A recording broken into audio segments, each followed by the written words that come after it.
Back in the day anyway. Hey, True Believers England team here. We're just chilling out tonight, mainly because I don't have the John Romita Sr. books all set and ready to go. There are so many, and it's hard to choose from. Well, they were set for Tuesday anyway. Yeah, well, where are we going to do that for that? But it was possible we were going to do it tonight. But I thought, you know what? I got some books in. I'm going to show off for the auction.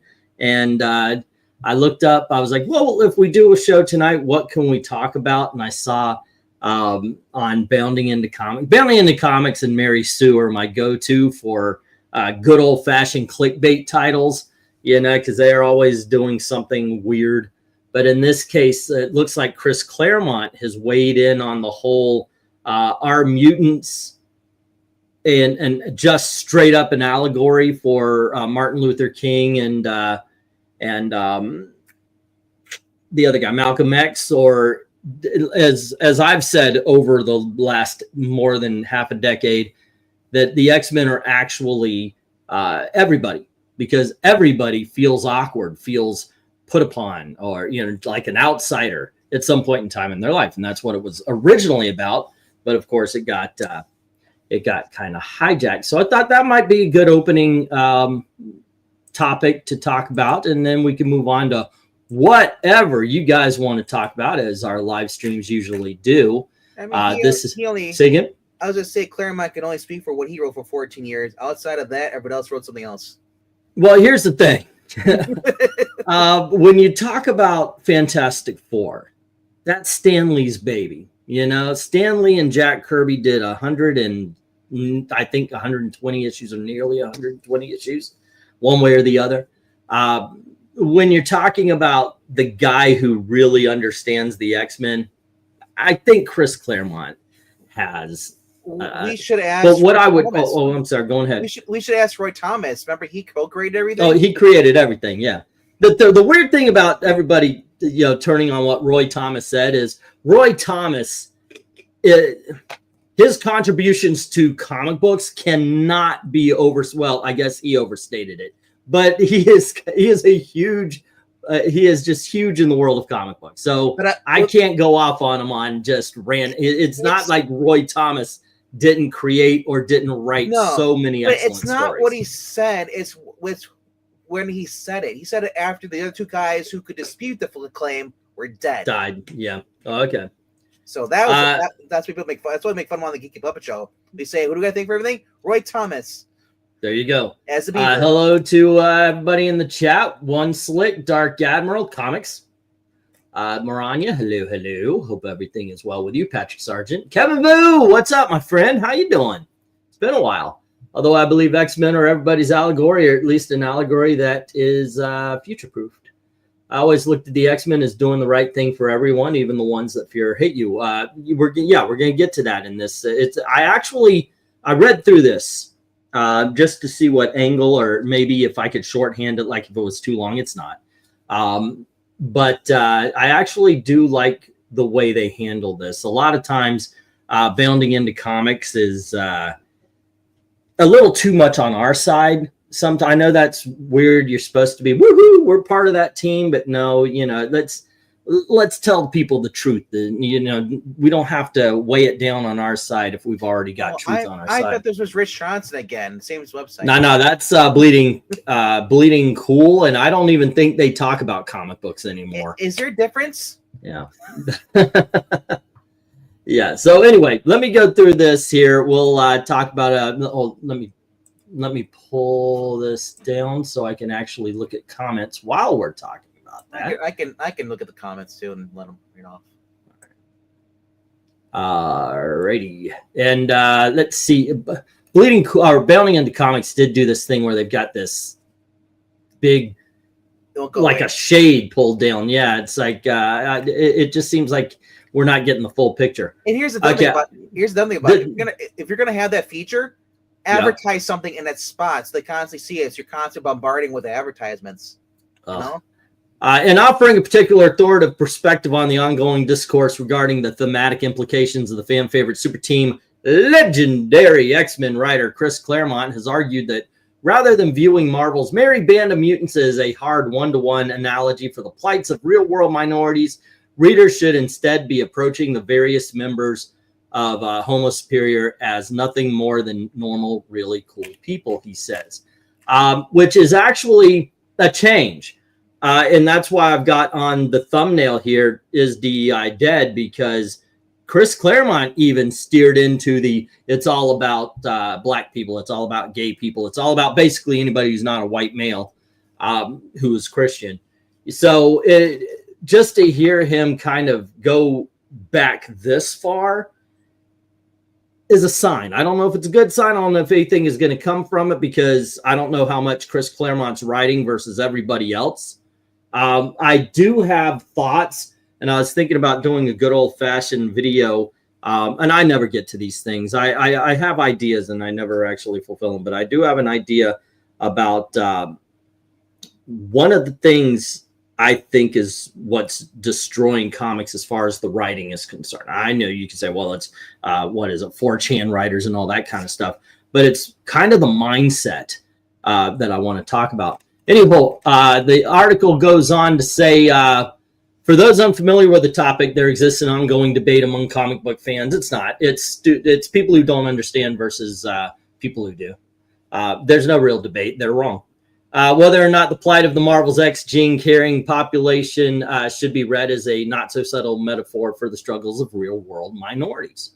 On one side, those who disagree with this read point to fact that, according to X-Men creator Stan Lee, his original intent in exploring the concept of mutants was not to offer any kind of such social commentary, but rather give himself an easy way of introducing new heroes. He said it many, many times. He was like, God dang it, I have to come up with different origins. He says, screw it. They were just born with their powers. And that was it. That was his way of doing it. He actually says it right here. I wanted to do another group of superheroes, but I was getting tired now of figuring out how they got their powers. Recalled the Marvel, okay, blah, blah, blah, blah, blah. Oh, they actually say it's given to the Archive of American Television, so you can actually go and find him saying this. I couldn't have everybody bitten by a radioactive spider or exposed to gamma rays, and I took the cowardly way out. I said to myself, why don't I just say they're mutants? They were born that way. We all know there are mutants in real life. There's frog with 5 legs, things like that. So I won't have to think of new excuses. I'll get as many as I want, and I just have to say, yeah, he's a mutant. Yeah, it's laziness. And it worked. For posterity, and recapping the same story to the Guardian's Bob Strauss 4 years earlier, Lee additionally recalled that it occurred to me that instead of them just being heroes that everybody admired, what if I made other people fear and suspect and actually hate them because they were different? I love that idea. It not only made them different, but it made a good metaphor for what was happening with the civil rights movement in the country at the time. While many point to this quote as definitive proof that Lee intended for the X-Men to serve as a minority allegory or analogy, it should be noted that not only is this only interview in which he offers this specific confirmation, but in a 2007 interview with Coast to Coast, he specifically admitted that while many readers read his original stories as such, any direct commentary on bigotry was completely unintended. All righty. Let's see. I have the mutant ability to stick a toaster without getting shocked. All righty. My weakness is if it's plugged in, then I totally get shocked. That is a superpower and a half, sir. Let's see. I made a big pot of chicken, potatoes, carrots, mother. Well, you're on topic today, Maranya. Let's see. Comic book scene is oversaturated nowadays by business, not as much substance or quality. Says Patrick Sargent. Comics was originally for outsiders and outcasts. I actually pissed off a college student. We were talking. I talked to the kids at the movie theater when we go in. Little more when I'm by myself than when Gail comes with me, because she hates it that I have conversation. I'll have a conversation with anybody. I can talk to anyone. And I actually mentioned, I said, a lot of these people are calling themselves trans. They're outsiders who would have ended up in being a comic book fan, being a geek. But they found a group that said, hey, yeah, come over here. So they act feminine. They put blue in their hair and they go, I'm a woman. And it's a lot of horseshit, but it all ends up being the same people. It's people who found themselves alone, even if they weren't. They felt alone, and instead of finding solace in the geek community, they found a community online just the same. And that did not go over well with the young people. Let's see. Frog with 5 legs was my favorite X-Men until they turned him gay, says Joe. Stanley might have ripped off the X-Men from Doom Patrol, and also Kirby did mutant stories way before Elite. And yeah, I'm pretty sure X-Men are rip-off of Doom Patrol. Let's see. And while his own approach to creating the characters did lean more into the theme of learning to coexist, co-creator Jack Kirby's ideas were more focused on this lesson as it applies to all of humanity rather than specific social groups. The X-Men, I did the natural thing there. I said the legendary artist during a 1987 interview with writer Leonard Pitts Jr. What would you do with mutants who were just plain boys and girls and certainly not dangerous? You school them. You develop their skills. So I gave them a teacher, Professor X. Of course, it was a natural thing to do. Instead of disorienting or alienating people who were different from us, I made the X-Men part of the human race, which they were. Possibly radiation, if it is beneficial, may create mutants.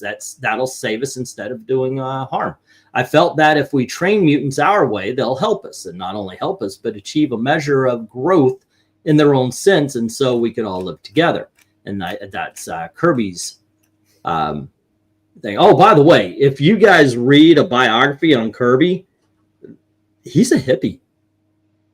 I mean, that man, I know a lot of people would argue against it, but if you read what he believed and how he thought, I don't know, maybe he's not a hippie, but he's definitely more to the left than a lot of people give him credit for. That is faux show. Let's see. I forgot to type with the Fork 2 story. My brother plugged it in back when I wasn't paying attention. Yikes. I will make the argument again that the whole comparison is like apples and oranges, says Austin Proctor. The real world outcasts and minorities were mostly outcasts for superficial reasons like skin color. Whereas a hormonal teenager suddenly gaining powers that usually have the potential lethality of a biological gun is a reasonable cause for fear. I agree with you on that. That absolutely is. I never agreed with the with the William Stryker thing, or no, it wasn't him. Who was it? The redheaded guy with his registering of mutants. Trask. Yeah, thank you. No, Garrich. Or Garrich. With the registering of mutants. I never agreed with that. But if they committed a crime, like the Brotherhood of Evil Mutants would have everything everybody knows. And if you get, if I were like one of the leaders in the Marvel Universe, if you got caught using your superpowers as a crime, we're going to bring you in and we're going to run tests on you to find out what your weaknesses are. So if you ever do this again, we could take you down easier. Go ahead. Go ahead. The point of that in the registry is just so that it's the same thing in the real world. They want gun owners to be on a national register so they know who has a gun. Well, I don't believe law-abiding citizens should, but if you committed a crime, then yeah, it's good to know. Well, that's different. That's different. If you commit a crime and you could have been a felony crime, you're on a list forever, as listed as a convicted felon, whether you're guilty or not. Back to the debate at hand. On the other side of the discussion are those who believe that regardless of Lee's intent, the mutant super team's existence is inherently linked to the concept of minority oppression due to how closely the X-Men's narrative through line of mutants are hated and feared because of an immutable trait whose manifestation will completely out of their control parallels the similar treatments of groups that have faced or are currently facing in real life. No. Okay, anyway, nobody's facing that kind of shit. Okay, anyways, further, some even argue that the mutant coexistent-oriented Professor X and the mutant liberation via violence-seeking Magneto should be viewed as a direct stand-in for respective American civil rights leader Dr. Martin Luther King and Malcolm X, between whom there existed similar philosophical divides for a while. One of the reasons why Malcolm X was taken out is because he stopped spewing the shit. Wait, well, talking about Jay? Yeah. Yeah, Jay was like, yeah, that sounds good. Let's do a live stream. And hey, Jay, in the comments, what's up? Yeah, exactly, Jay. Yeah. I know, right? Let's see. And as the man who, in his record-long 16-year stint on Uncanny X-Men Volume 1, played a large role in defining the team as we now know them, the aforementioned Claremont unsurprisingly has his own thoughts regarding their interpretation, and he disagrees with the entire premise of the X-Men as minority stand-ins. As recently recapped and brought to public attention by Pop Versus, that is really something I should just save, because Pop Versus is a pretty good thing for these sort of things. The iconic writer weighed in on the topic while making a December 7th panel appearance at the Brazilian edition of the annual blah, blah, blah, blah. Okay. The challenge is to see themselves at school as minorities. That's Charlie's job. That's Magneto's job. From my perception, what they are is half dozen, maybe a dozen kids, young people living together, but looking on themselves as ordinary people. They have abilities, yeah. Leonard Bernstein had abilities. From their perspective, it's not much different. He composed and played brilliant music. They saved the world. You know, A and B. The key is to think of them as people, not as heroes. Not, yes, I am a minority. No, you're a person who is trying to live a normal life, or other people may see you as a minority. You may react to them as a minority. You may look at yourself objectively as a minority, but as a person, you're a person. Turning to raise a practical and relevant example of this mentality, Claremont then noted how Nightcrawler is the most dynamic non-human physicality in the team, but his attitude is, I am a person, God made me. Who am I to argue with God? I'm just going to live my life like a normal guy and see what happens next. And holy his writers destroyed Kurt. They have absolutely destroyed Nightcrawler, in my opinion. But I think part of the problem right now, you do not have people who see, you got writers who do, even minority writers don't see minorities as real people. They see as exactly, they see the, we are oppressed. They see the oppression Olympics. And they target the Christian mutant by making him a furry and ruining everything he stood for. Being a man of God. Yeah. Yes, he used to hide the way he looks because he's not stupid. Blue skin, 2 fingers, 2 toes, and a tail definitely makes stand out in the crowd. It took Logan to challenge him to take off the mask and be a normal person and see if anybody else has noticed to get him to do it. But other than that, he just tried to live a normal life as someone who loves acting, who is a theater performer and a stuntman. Wrapping up his thoughts, Claremont ultimately affirmed, that is the way you should look at these characters, not as objects, concepts, but as ordinary, normal, really cool people. The rest of it falls into place, but you can look around this room at the people around this table. Oh, look, that's an X person. How do you know? Well, it's sort of like Colossus. How do you know? Well, he doesn't need it. Maybe Peter Rasputin, but who knows? You just see him as a person, not as Colossus. Now, this is kind of a roundabout way of saying if you don't care about the characters, you're not going to care about what happens to them. It's just one of those things. You need to know. You need to understand who they are. You need to, and if you're just seeing them as the allegory, after a while, it's going to fade. If you see them as real humans and you actually treat them as real humans. But right now, once again, we have a lot of Marvel writers who will look at it as we see them change them to things that they have not been for 50 years. They'll say shit like, well, it's just it's a fictional character. Why are you getting upset? I've said this before. I'll say it until the end of my days. If you can't believe that they're real and that the lives that they've been living for the last 50 years is real, then you can't make us think it's real and you can't make us care. Yes. And that, there you go. Okay, Sam Wilson was oppressed ever since he started teaming up with Captain America, became his best friend, and they did everything together. Yeah, he was oppressed. Yeah, right. So he was so oppressed that he wanted to be Captain America. So he's glad that Captain America's gone. Yeah, he didn't want to be his own man. He wanted to be Captain America. So he was jealous. Yeah. You know.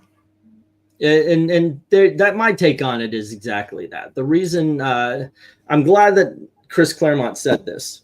I really am, because I did hear or saw in an interview where he was actually saying the whole bit about, oh, they represent the oppressed class. And I'm like, who are you oppressing? What is the word? Marginalized? Oh, that's a marginalized. Well, stop marginalizing them. If you think somebody who is not you is freaking marginalized, it's because you're freaking doing it. Every time you say that shit, you're marginalizing. Well, look at that guy over there, that successful black dude over there. He's marginalized. Fucking driving a fucking Ferrari. Okay, he's not. All right, but you are doing that every time you say that. It's freaking ridiculous. I would love. Anyway, I would preaching teen. I want a conservative writer to take over the X-Men and have a white woman say, to one of them, say, "You're oppressed," and they said, like, "No, you're a bigot. Go away." How dare you assume you know my life, my culture, and have them say, like, "You're a white woman. We don't need you. What you're doing actually is racism." Let's see. The new X-Men movie, says Rhaegar, will feature that song from CB4. You know which song, dude? I love CB4. I think you mean, yo, straight out of Low Cash comes a young black gentleman from a neighborhood called Low Cash.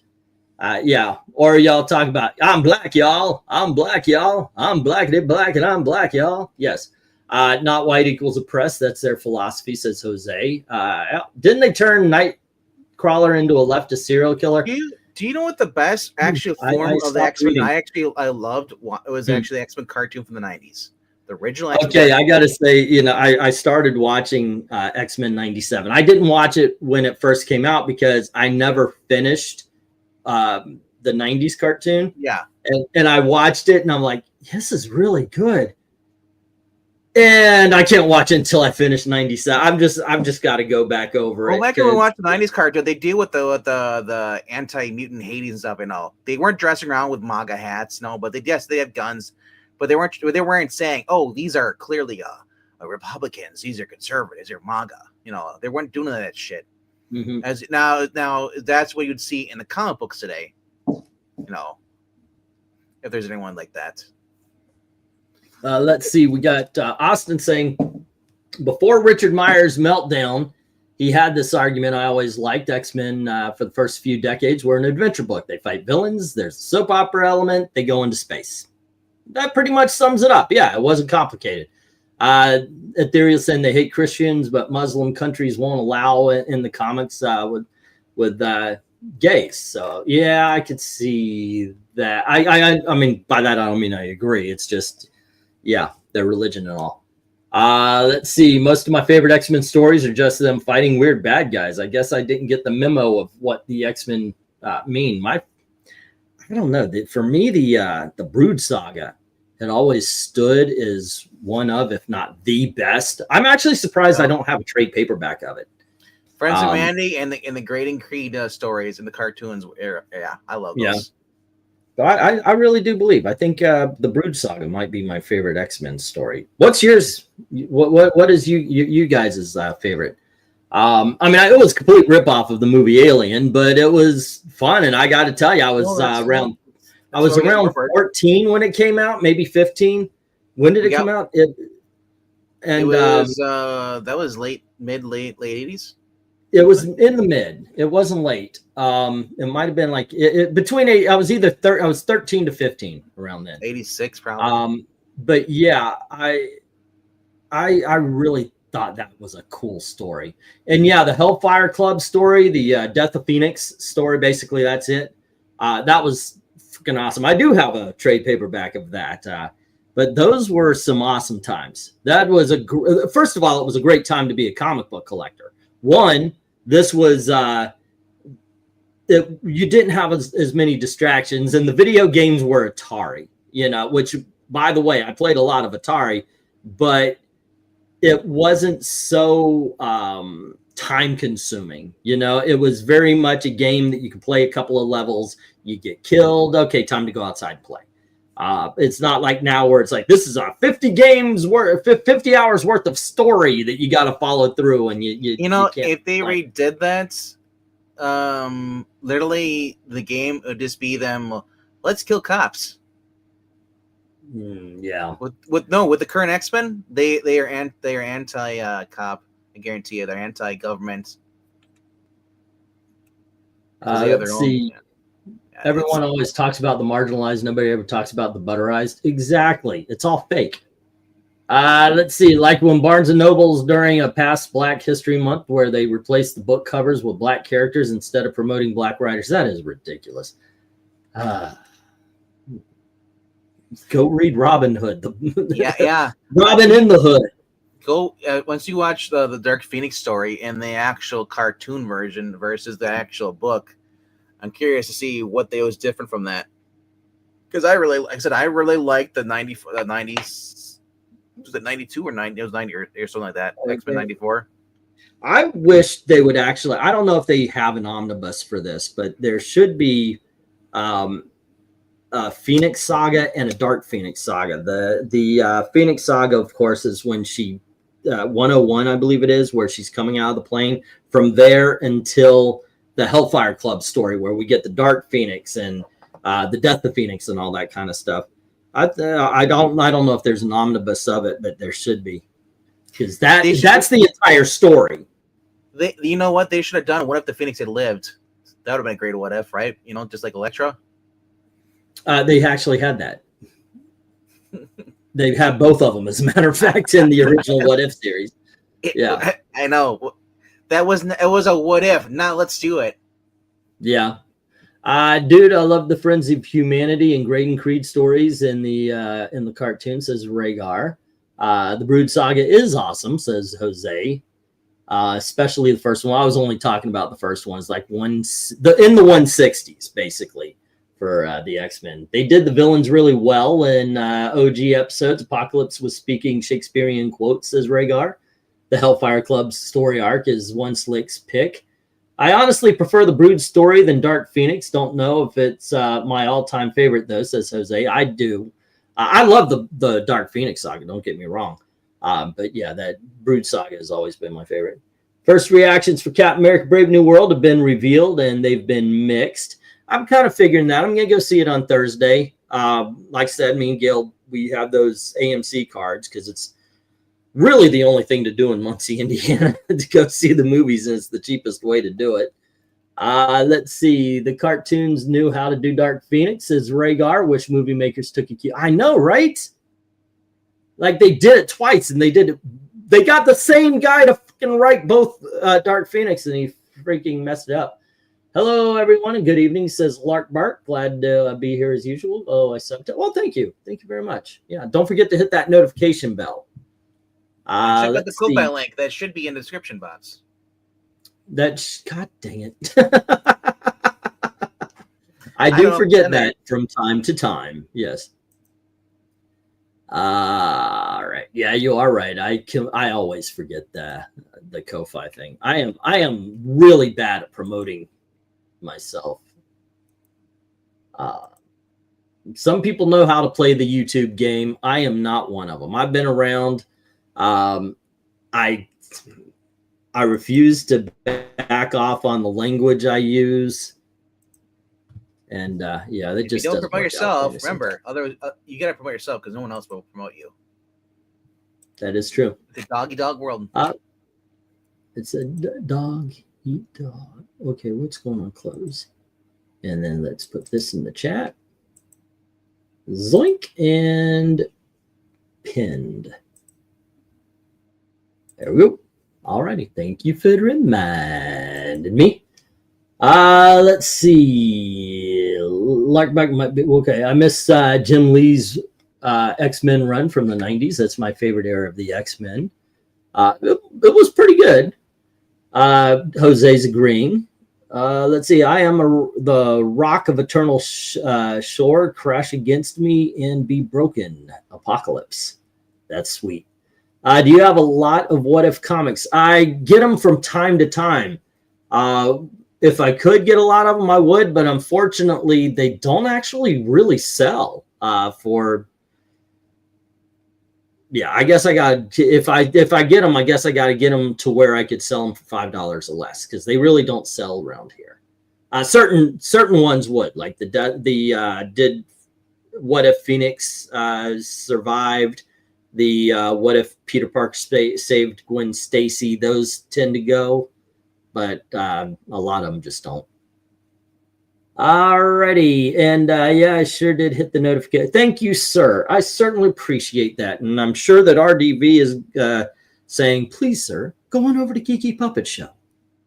Do the same." I don't have to tell them. They know.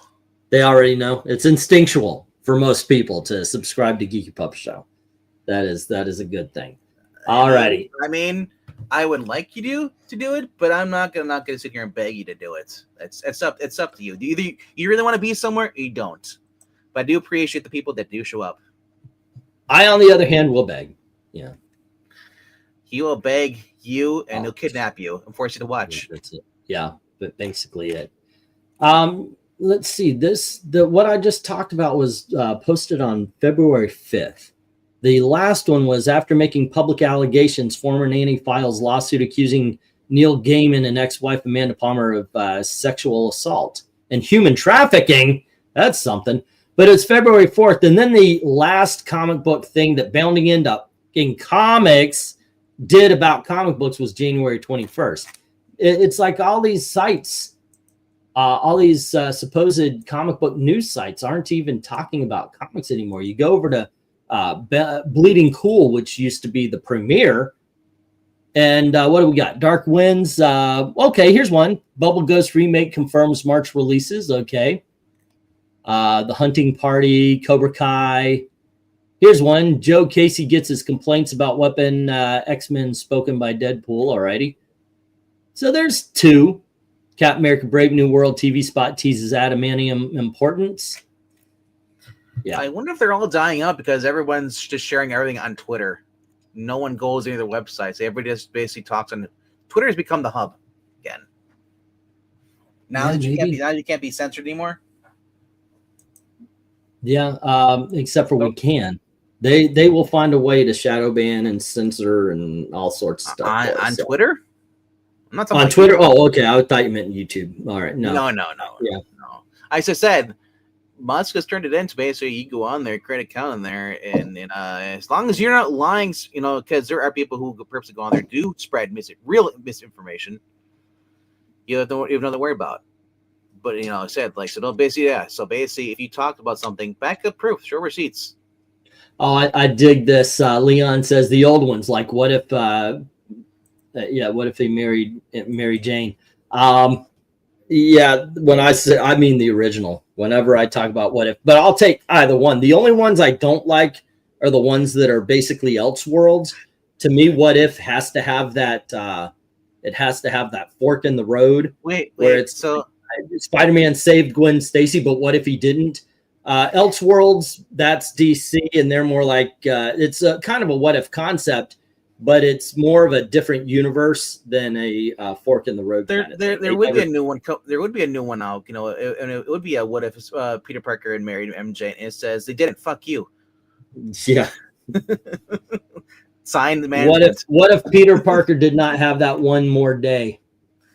Let's see. That's because they only talk about Marvel and DC. There's nothing to talk about there at all. Is about independence. Yeah, that's true. I get that a little bit because when I used to do reviews on the channel, if I did independent comic book by itself, it died on the vine. Marvel and DC were the sellers. But if I did a video about an independent, I used to do it. I called it Independence Day. It was like every Thursday. I did independent comic reviews. And it was, I mean, I can't say nobody watched, but like Marvel and DC would get 800 to 1,000 and independents maybe 300 or 400 such. So right now I would love 300 or 400 on a video these days. I consider that a huge success because of the shadow banning. Let's see. Speaking of shadow banning, have you talked to your daughter about using her phone to create a new account? Shit. I have, but we have not yet done it. But yeah, I need to get on that. My problem is when I turn the computer off, out of mind. Jose, it's a great time for X-Men, especially with the cartoon talking about the 90s. Yeah. I heard they may bring King back to close it out with Jonathan Majors. I heard that too. I was wondering if they would do that because, it's like Twitter gets into a tizzy about something and it's the worst thing of all time. And so, especially Disney reacts hard, but then people forget all these overreactors are just reacting because somebody told them to react, or they say, I can't believe this. Two other things happened. This not official, it's unofficial, but it's a fan count. DC, they say it calls it DC official updates, whatever. On Twitter, decided to crop out Dean Cain's appearance at the photo took a group photo at MegaCon. Then Blaine says, "Oh, we got our photos from Screen Rant." And you look at the actual screen where posted, it actually shows Dean Cain on the right side, so they cropped him out. So that everybody got over that idiot on Twitter, calling him out for being basically being a lefty wingnut. But anyway, the other one was there's this other crazy girl who decided to say that Catwoman has always been black. Oh yeah, I saw that. Catwoman's always been black. No, she hasn't. She was black coated, and I'm thinking, thieving whore. Really? This is the black code, the coding that you have. Shows more videos. Two of them are actually comic covers. Ed Brubaker stuff where she is white, not black. Yeah. Oh, yeah. She did that too, and I noticed they were. A couple of them were like hued darker. Okay, you keep being you. And then there was two other covers or scans that looked like someone had edited them. Yeah, I saw that. I was like, that was what I was talking about. I was like, come on, get the hell out of here. But yeah, they said that Catwoman or was Earth the Kit? No, it was Catwoman. And they said that was and Mary said that was the first race swap. Yeah, that's the lady, the person we're talking about here. Let me see if I can't find this here. Was it Sports Ball? Let's see. Somebody put okay. Did I get? Oh. They deleted their account. Really? Yeah, I was looking for the original, and it says they deleted their account. Holy shit! I guess she was getting blasted. It's stupid. I think a lot of people are just tired of the race swap. There's black characters out there. Let's promote them. There's nothing wrong with promoting. God damn, y'all post a lot. Where is this thing you got? Okay. Damn, y'all post a shit ton. Yeah, it's gone. Her original poster gone. No, it's still there. Really? Because this is what I got right here. It says this post from an account that no longer exists. And then this guy, Catwoman, was never black in the comics. Some recent adaptations and other media have race swapped her. And then she's gone. But Catwoman is always and was always will be a black woman source. But this, I guess she got blasted. It's a ridiculous, stupid thing. But as you can see right here, this guy said, I fixed your artwork. When in her original post, they had shaded Catwoman to be black and said that she has been done that way. Found the original. I don't understand it. So go ahead. That was the original post someone had did in Sports Ball, and then this is what she decided to do and put this as a quote tweet. Okay, you can share it. It's in Sports Ball, but is it the first thing up? It's one I just recently shared. Oh, okay. Yeah, alrighty. Yeah, let me pop that up. And this was originally what was shared from the animated series. Here it is. No. Oh, that's a quote. That's her basically saying, "I'm fixing your stuff by shading it." Yeah, fix your washing. No. Yeah. Take in mind, this is somebody's actual art they did, and then she colorized it. So basically, she stole someone's art. But it's actually sports ball. Yeah, going on. The actual tweet though is in sports ball right next to it, right above it. Okay, hold on just a sec. That was the original. I got it. Yeah, and this was the original. Yes. And if you there should be another photo though too. I think it's okay. Here. But she got blasted for it. She really did. And I think it just I don't get it. I don't get why not promote actual black characters and stuff. This whole race swapping thing to me is actually being racist. You're saying that black characters, unless they ride the coattails of white characters, they can't make it. Give it a try. Instead of making a Captain America movie with the Falcon, make a freaking Falcon film. And don't make it about the struggle. Good Lord in heaven. I mean, yeah, the guy ended up being a rapist, but at least Bill Cosby made a freaking TV show that had stories that were not just the fucking struggle. Good Lord, it's getting boring. Let's see what we got here. Promoting existing character. Okay, hold on. England T trying to find one post in sports balls like I know, right?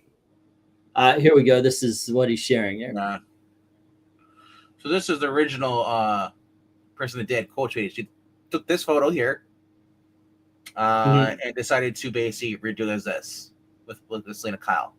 And then the person got mad because, well, gee, they're not, whatever, they're not, she just wanted to race swap. But I said, I pretty like this, So the art stuff. Yeah, why would you want the second hand?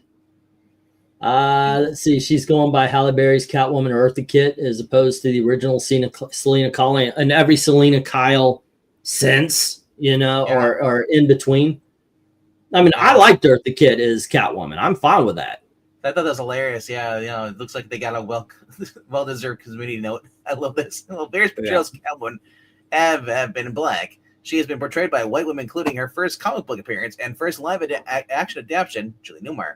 The character was inspired by Jean Harlow and Hedy Lamarr, both white women.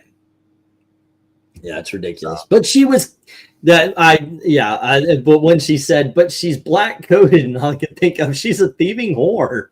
How are you? Yeah. Oh, and a lot of people said that, by the way. And she got, well, I just think y'all are being racist to say there's shut the fuck up. No, she came back and says like, well, because she said like a black woman stealing, that's racist, and like, and I was just like, I love that somebody called her stupid. I'm pretty sure there were mean comments. I mean, the comment says I defended what's her name, Tran from the Star Wars movie. I defended the actress and got the most horrid comments from people. So listen to this.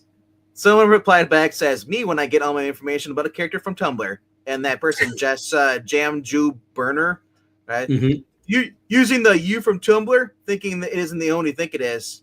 It is his in this case. Spot even. You're retarded, so it fits.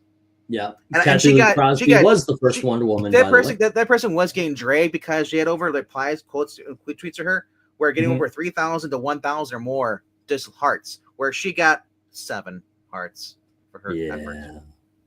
So I would delete. You know what? And she's not a victim.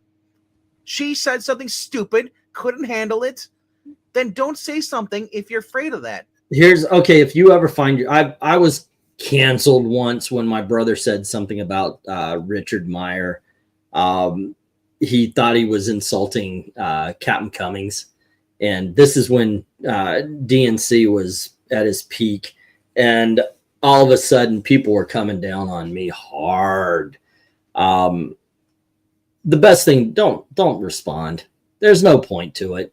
As a matter of fact, I would say don't even read it. Now, if it happened, I'd have fun with it. It's a whole different attitude because I was a lot newer to YouTube. I had some interaction with people who didn't like me, but now for that one, it was like a 48-hour period where it was just death threat. Your family sucks, your kids suck, you suck, everything about you sucks, even when you're not under the bridge.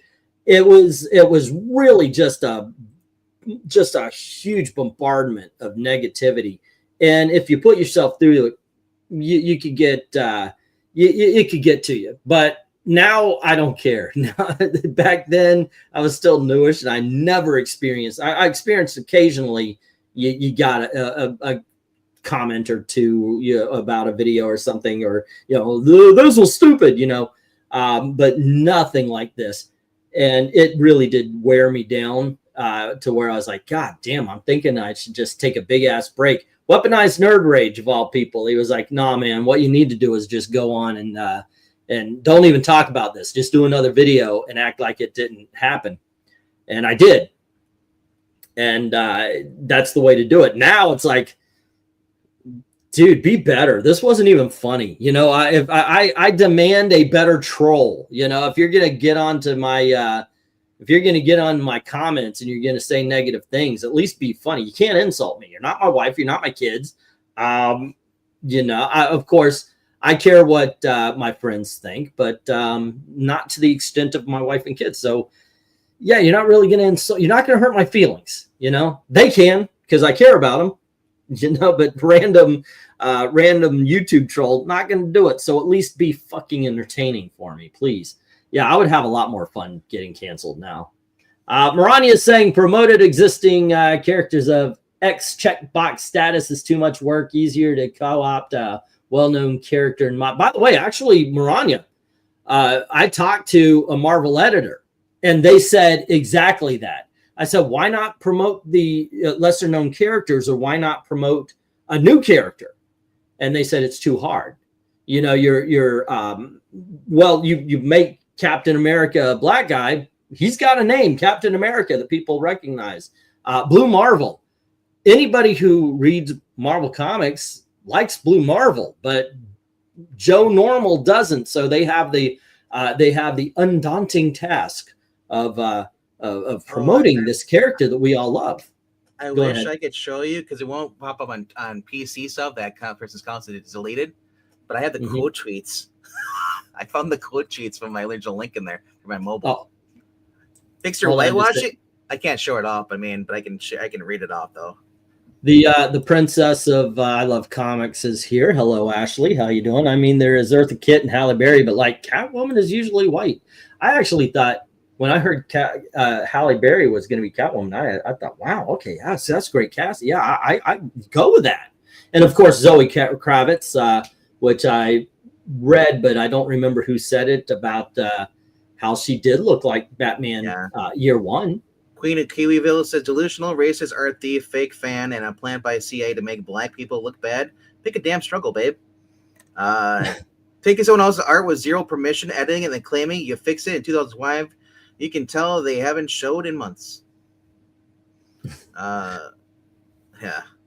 I'm sorry. I'm way behind in comments here. Marania was saying, wow, if you think all black women are thieving hoes, you are the racist. Jane, you ignorant slut. That was from original Saturday Night Live. I'm sorry, guys. I've got to pass up some of these. Let's see. That's like Black Panther being played by a white guy. It would be totally stupid and immature. Yeah. Of course, they say, well, it's a cultural thing. Of course, he comes from Africa and all that. Okay. Let's see. One person said, hey, look, I get it. You want to make it easier to fantasize about Batman doing you. You don't got to say anything else. Who doesn't? That's what I believe. The kid got the role because the other actresses couldn't do it anymore, and Eartha was the most capable actress. Currently, it's all about purposely. Yeah, it's a lot different. I don't know if. I guess they had to understand that some people at the time even would have been, especially at the time, would have been like, Catwoman's not a black chick, dude. Well, some were saying that she's Italian, because Long Halloween hints that she's Carmine's daughter. Yeah, but that was Elseworlds, remember? That wasn't kind. Yeah, they kind of. It's kind of like the Killing Joke It sort of got moved on into continuity. I don't mind. I mean, it's a fan-freaking-tastic story. One of the best Batman, not the best. To me, No Man's Land is the best. But I mean, like, man, if you're mad because you got dragged for saying something that is blatantly a lie, well, boo-hoo. Go get a box of tissues. Or go steal it since you think you're a black Catwoman. So, is there a black Catwoman? I mean, I don't mean like Halle Berry and Eartha Kitt. I mean, like, is there a black character out there that is the equivalent to? Trying to think of other characters that are thieves like that have been black in comic books. Now's the time to stop worrying about what others think, as it's completely pointless, says Lark Bar. I'll be right back. I use the restroom. Alrighty. Let's see. Maybe I can grab a couple of these. Ashley saying you're old to someone. I don't think it's me. She knows better. Race swapping X-Men characters is like the laziest move ever. The X community is the most diverse. I know, right? By the way, my brother went off. We've got a video here. Somebody was taking over the reins or something like that of Green Lantern, and they said we want to make the Green Lantern Corps diverse. And it was at the time my brother was here, so just like if you go into this onto our page, look up search, just look in Green Lantern, you'll find it. And my brother went off. He's a huge Green Lantern fan, and he's like, "How can you freaking say of all teams the Green Lantern Corps isn't diverse? I mean, not only do you have on Earth alone, you've got Hal Jordan, Guy Gardner, John Stewart, Jessica Cruz, and what's the dude's name? The guy with a gun for some reason. And now you've got that little black girl who created her own ring because we needed a moon girl in DC for some reason. Freaking dumbest story, by the way. But yeah, it just killed me that somebody said that they were going to make the freaking Green Lantern Corps diverse. Get the fuck out of town. Seriously? If we could erase the entire last 10 years, I look at the all new Marvel as the beginning of the end of comic books. That was, and I said it too. I told, actually it was Bounding into Comics. I told, or was it Bleeding Fool? One of those two. I told them, I said, they said, what do you see as the future of comics? I said, well, Marvel had their turn. DC is now going to become woke. I'm paraphrasing, and they're going to steer hard into it. And then exactly what happened. Let's see what we got going. Art, I've been a Shellhead fan since late 1970s. Oh, I've got some comics to show off, and we do have Iron Man.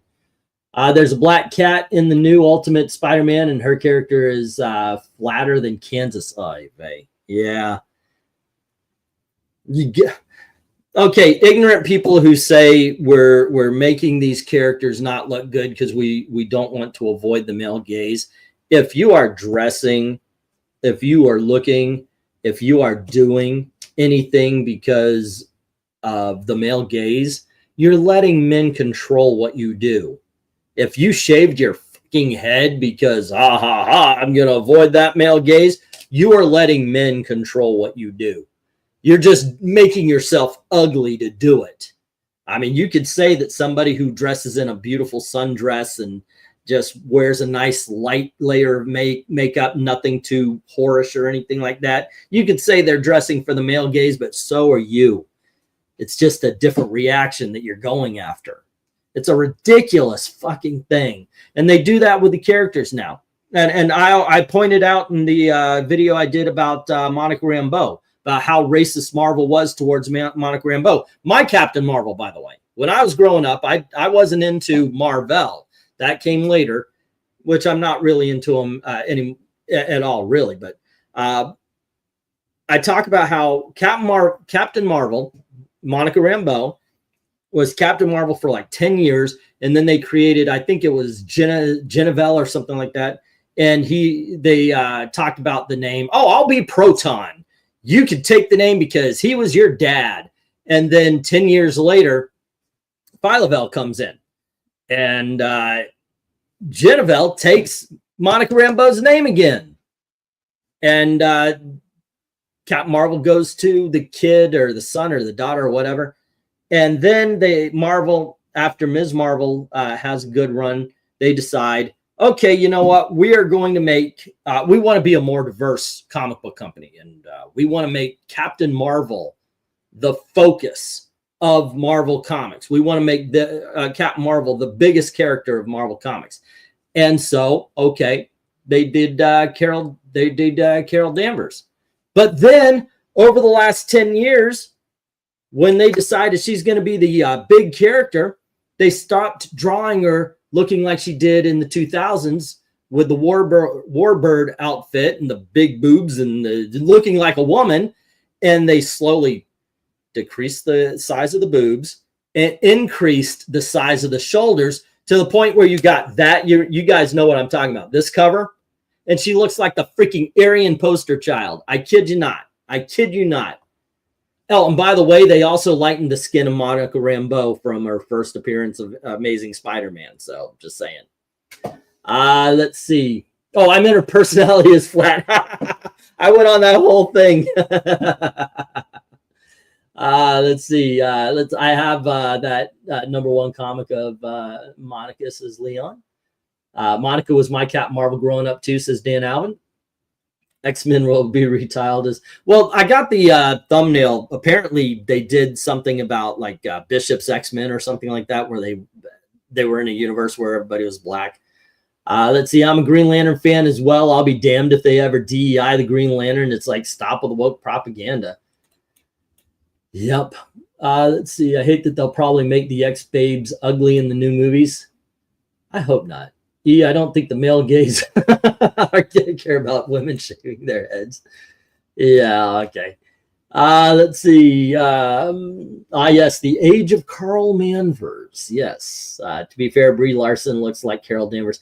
I don't think Brie Larson is either one. I don't think she's ugly, or do I think she's a bad actress? I think she said something stupid on stage and got lambasted for it. Also, Captain Marvel was not a good movie. That's one I can't make it through. Like even when I'm doing rewatches of the Marvel Universe, which I'm on one right now, I get to Captain Marvel and it's like I'm doing the Marvel Universe because Disney Plus has it in chronological order. So I watched it after the first Avenger, the actual for Captain America, and it took a lot. Oh God, this movie is not good. It really isn't. I actually enjoyed the Marvels better than I did the original Captain America. You know, for Black History Month, did you see my titles? We're gonna just start catering to everybody for Black History Month. So it's no longer no man's land; it's no white man's land. No white man's land. Oh, okay. Yeah, exactly. You know, start catering. Yeah. I want Blackest Day and Blackest Night. You know. Let's see. I thought for the longest time that Ms. Marvel was a female thing. Wasn't she? Let's see. They usually need to make the Morlocks from X-Men be used more. I think so too. Ashley is saying an actor or actress can only be as good as the script sometimes. Yeah, if you're writing a bad script, there's only so much you can do with it. I do think that some actors can rise above the bad script to at least. Do you think this year will have a feature for Hispanic Month? They'll have another taco truck on the variants. Wait, there's a Hispanic Month? Yeah, there always is. Whenever everyone it's Latino Month, then there's a Black History Month, all that stuff. Like right now, February is Black History Month. Like, do you think they're gonna have like KFC on the cover, one of these variants? Or Popeyes? If they do, I hope it's the KFC from Thailand, just to fuck with people. I mean, like it was a big thing last year, or the year before. They had one of the variants during Hispanic Heritage Month. They had a person with a freaking food stand with tacos and everything on it. Yeah. March is Women's Month. No, actually, no. Women's Month is every month. Yeah. I don't think you can make the GL Corp any more diverse. We have every race and both genders and a lot of species. You're right, MK. If we were why wokenize the Green Lanterns? No, if we would commit with Kamala Harris would have won, X-Men would no longer be called X-Men. It would be called Black people, because literally they are the most oppressed people on the world, or in the world, according to the white liberals. I'm surprised. It's just like I said, like idiocracy. We were headed towards it, man. We're gonna go from fuddruckers to butt fuckers. Sharon Ventura, I believe, was the female thing / Ms. Marvel, says Maranya. I kind of figured, yeah. Dan Alvin, I like the first half of Captain Marvel a lot, but the second half, so bad. With the one thing that I get pushback on is I actually like the Marvels. Hold on. When they're talking. When it's action, it's boring as fuck, but I actually like the what do you call it? Chemistry between the three leads. It was entertaining. It was enjoyable. I don't care what anybody says. That young girl that plays Ms. Marvel, one, she's us. She's a geek. And two, she's having a blast. And watching her have fun being the Kamala Khan is actually fun. And Marvel movies kind of miss that a little bit. But they put her in the worst that we will never see Kamala Khan again. So, yeah. Actually, so I did actually just look more into that while I was in the restroom. I looked more into the that whole woman, what the black cat woman. Turns out it was we already knew this. It was a troll account copying somebody else, trying to pose as somebody else, even copied their name, their style, profile stuff to try and harass somebody else. And so it just got to the point where it was just that person. I think they got deleted. I don't think they self-deleted. I think they got deleted for impersonating somebody else. Oh, that might have been what happened. But either way, though, it was a bait, clickbait count. Just like I believe the DC official updates probably purposely cut Dean Cain out of it and lied about Screen Rant because they knew it pissed people off, and because right now they are verified, so it means they're getting paid for every response, whether it's negative or positive. That's about Twitter.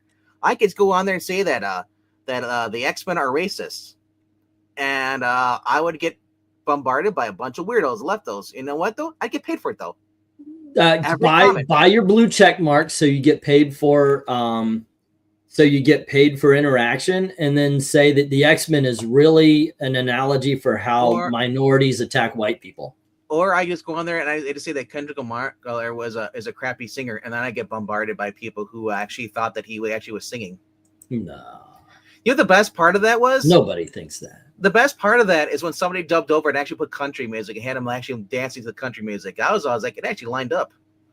But Robert Davi, though, if you guys do not follow Robert Davi, if you're wondering who that actor is, that's a guy. He was the villain in, I believe, The Living Daylights.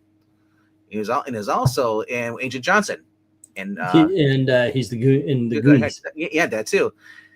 Huge conservative. He said, I agree with him 100% on that. The act, he said last night, why not put somebody, if you're going to have someone of color, you want to celebrate, Black History Month, put someone on there who actually can sing. There's a lot of jazz, R&B. It's been going around the years. He said, this isn't even rap. They said, hip hop was actually something to look at back in the 80s. This is just crap.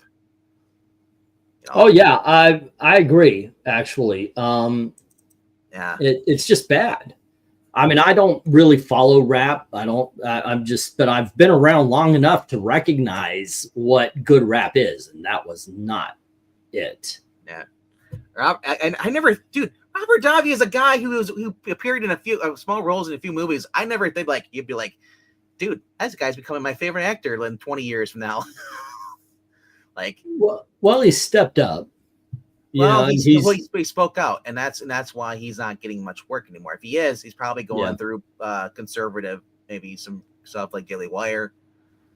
But yeah, dude, I know when somebody said Kendrick Lamar, as I said, was that a basketball player?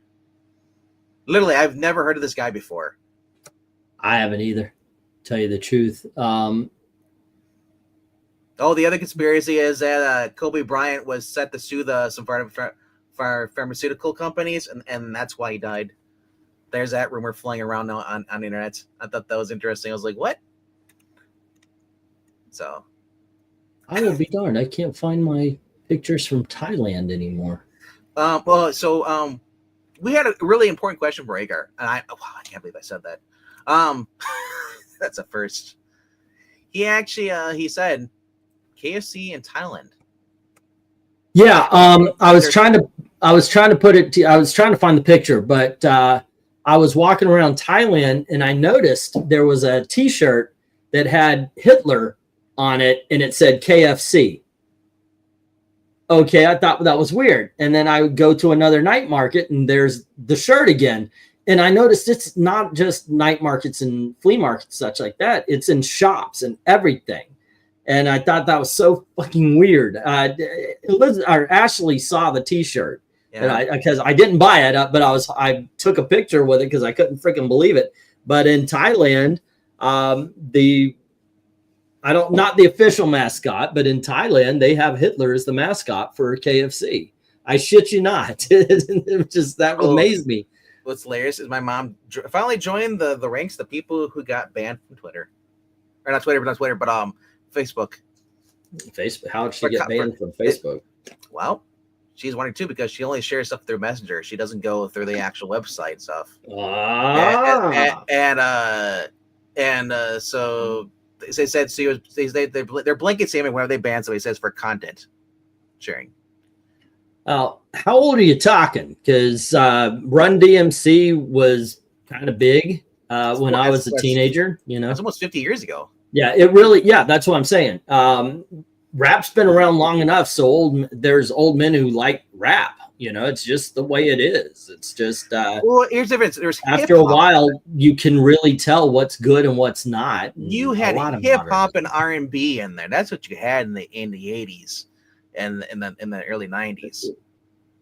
Let's see. I've only heard of him through Danny and my sister because of his diss track he made of Drake. Who's Drake? I don't care to know who that is. Shaquille O'Neal can rap better than Kendrick. Beastie Boys, Rick Rubin, Fat Boys. Yep. Yeah.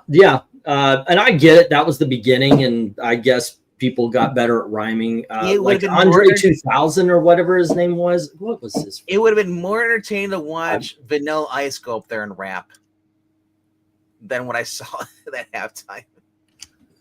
And you also notice here's another thing too. Somebody pointed out there's no more flashes during footballs. You don't see people flashing the cameras anymore. Remember? Because everybody got like boobs. No. Whenever you see a sporting event, you look in the crowd. There's a bunch of flashes from the light bulbs. When you're taking photos, you don't see. Yeah, of course. Yeah, because it's all phone now. There was a guy in the 2000s called Mos Def. I heard a couple of raps from him, and I thought he was good with lyrics. I only know him because he had a video game. Yeah.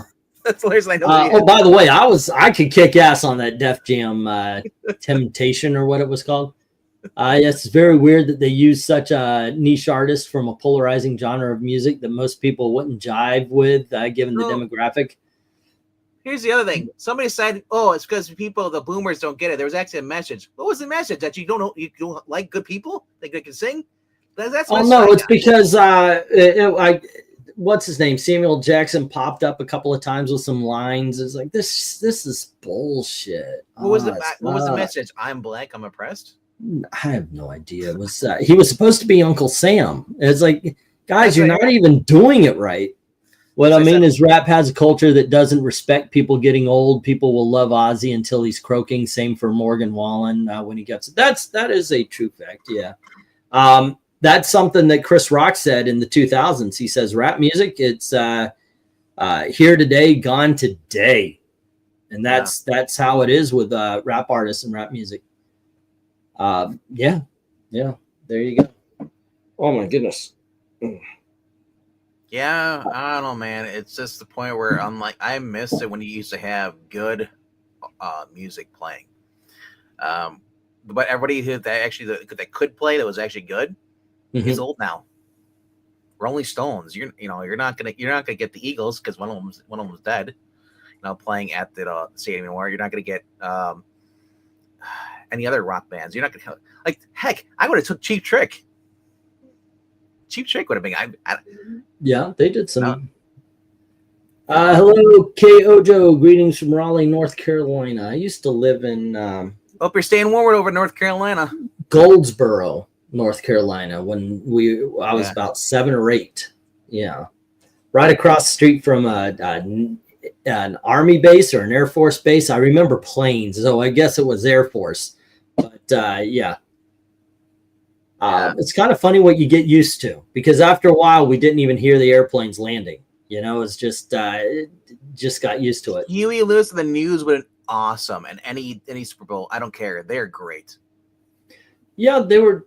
I want music. I like Huey Lewis in the News. I'll say that unironically. I actually liked them. I had their albums. I want music you can dance to. That's the whole point of music. If you're using That's funny. You're saying that you can't dance to rap. It's all beat. It's the same 4 beats. Yeah. Well, that's not. X-Men is everyone, not just minorities. Kyoja. Yeah. Sir, what you just did was called house electronica dance music club. You know. Yeah, that's not rap. I don't give a fuck. That's rap right there. See. All right.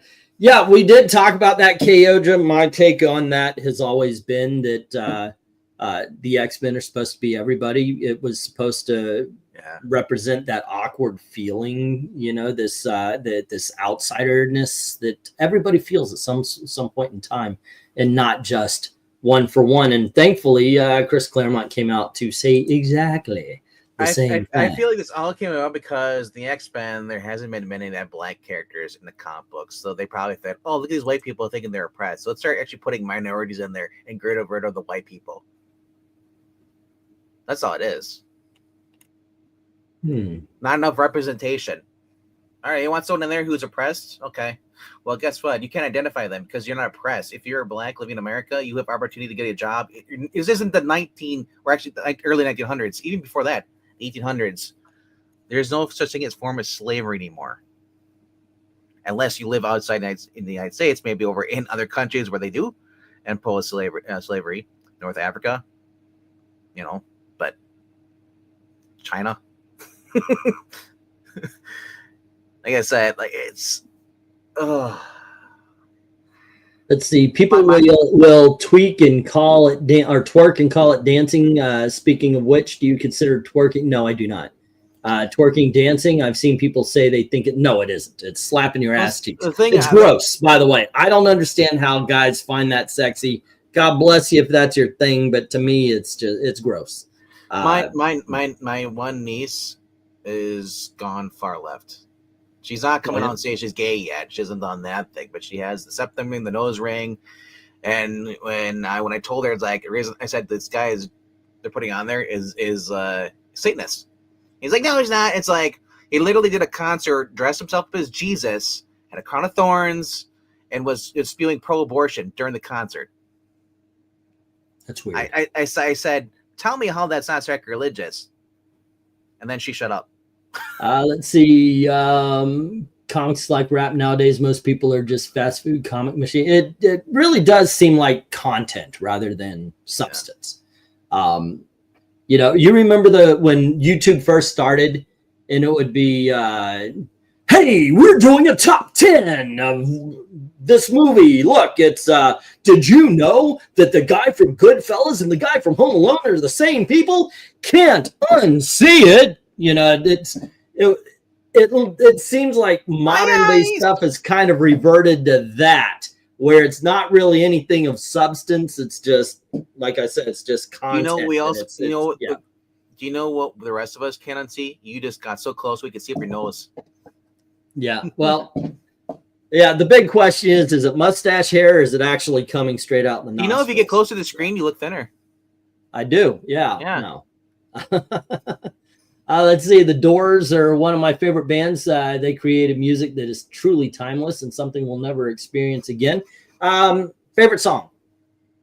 The one that always comes to me is "It's All Over for the Unknown Soldier." That is amazing song. I love that song. Yeah. Say again? Some of the Doors? Yeah, the Doors. I mean, I don't know if that's my favorite, but that's the one that always pops in. I do. Yeah, anytime somebody says it's over, that's what I hear. Go ahead. Oh, I'm trying to think. He's an LA Woman. I love that. I also love Light My Fire. Just have a good night, Joe. Be safe. There's so many to choose from. I love them all. The only one I like the least probably be this is the end, my friend. Oh, it's called The End. Yeah, Yeah, this is the end. and I'm just not a only fan of that friend. though. But I love. You're not? Not a fan of that. That's awesome. That's my least favorite song they did.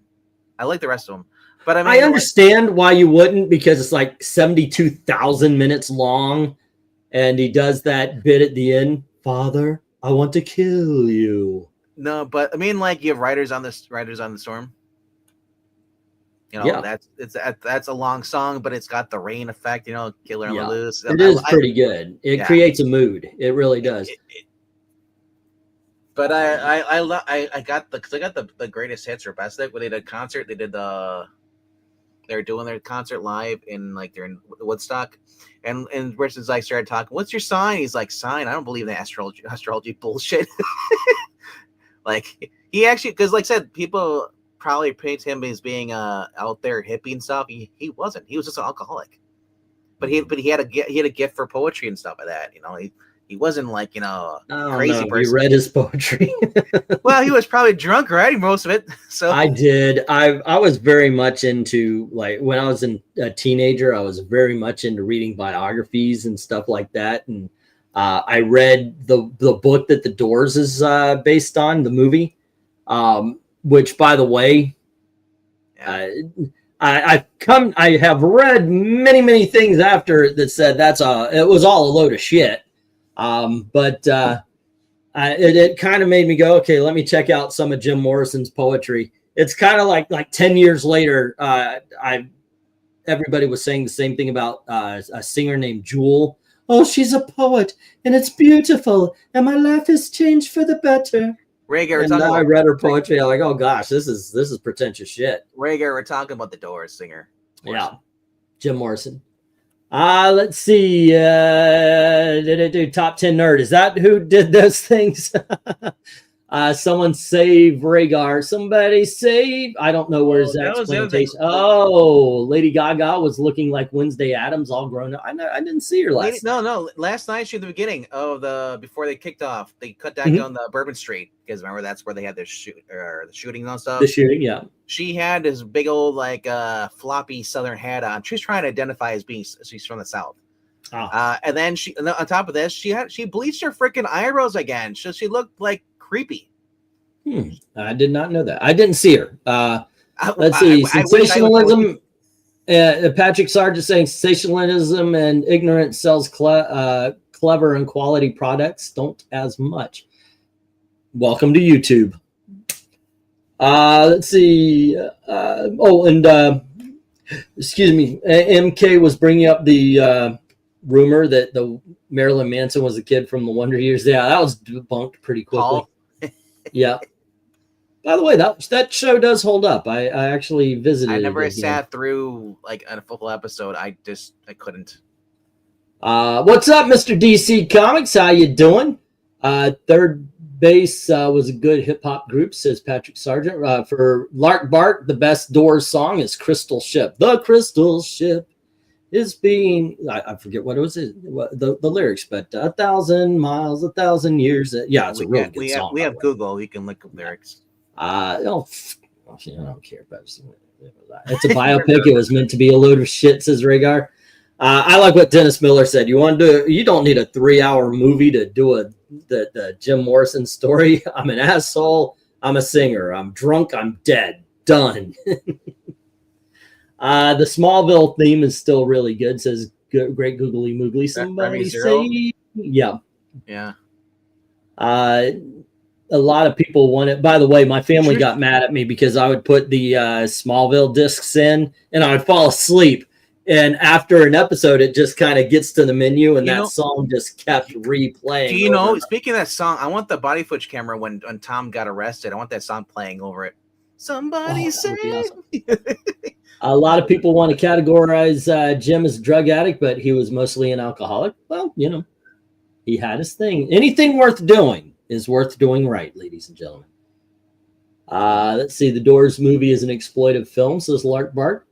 You know what, though? It's still okay. I mean, I appreciate Val Kilmer's performance at the very least. I can't top Daniel Stern doing the narration in Wonder Years. Okay. Wait Until Dark versus Kill Misty for me. Wait Until Dark. And it's Play Misty for me. Play Misty for me is a great movie, and it works. But Wait Until Dark with Alan Arkin as the killer, Audrey Hepburn, I go that direction. It's really good. To be fair though, there are so many new movies. Like, there could be a Kill Misty. That you're right. You're right. Yeah, it's a remake. They just kind of remade both of them, made it one movie. Now imagine the Wonder Years, but it's Venkman reading the narration. Home Alone was the prequel. And that's when I knew that that's when I knew that I fucked up. I want to play a game. Yeah. Play Misty, my fault. Yep. Alrighty. Oh wow. 23 people watching. Play Misty, my fault. Sequel, my fault. Yeah. Play Misty because it's my fault. Alrighty. But honestly, the X-Men were for everybody. Now they're just for the people that they want to cater to. And in all honesty, I don't even think it's that much. If you don't mind me putting on my my tinfoil hat for a moment, I think that comic books, some anyway, by the writers that we're talking about, that the writers and the artists of things like Fire and Ice, where they have Martha Kent going to a drag show, that's not made for the readers. That's made for the people who are writing them. This Harley Quinn fart book isn't made for you. It's not made for me. It's not made for any reader whatsoever. It's made for the writer and the artist. They thought, wouldn't it be cool if, and they're doing it. I don't think DC especially is making comic books for the audiences. I think there might be an artist and a writer out there still trying to care, but I don't believe DC as a company gives a fuck about their readers. They just want to do what they think will support the message, or just do whatever they think it would be fun.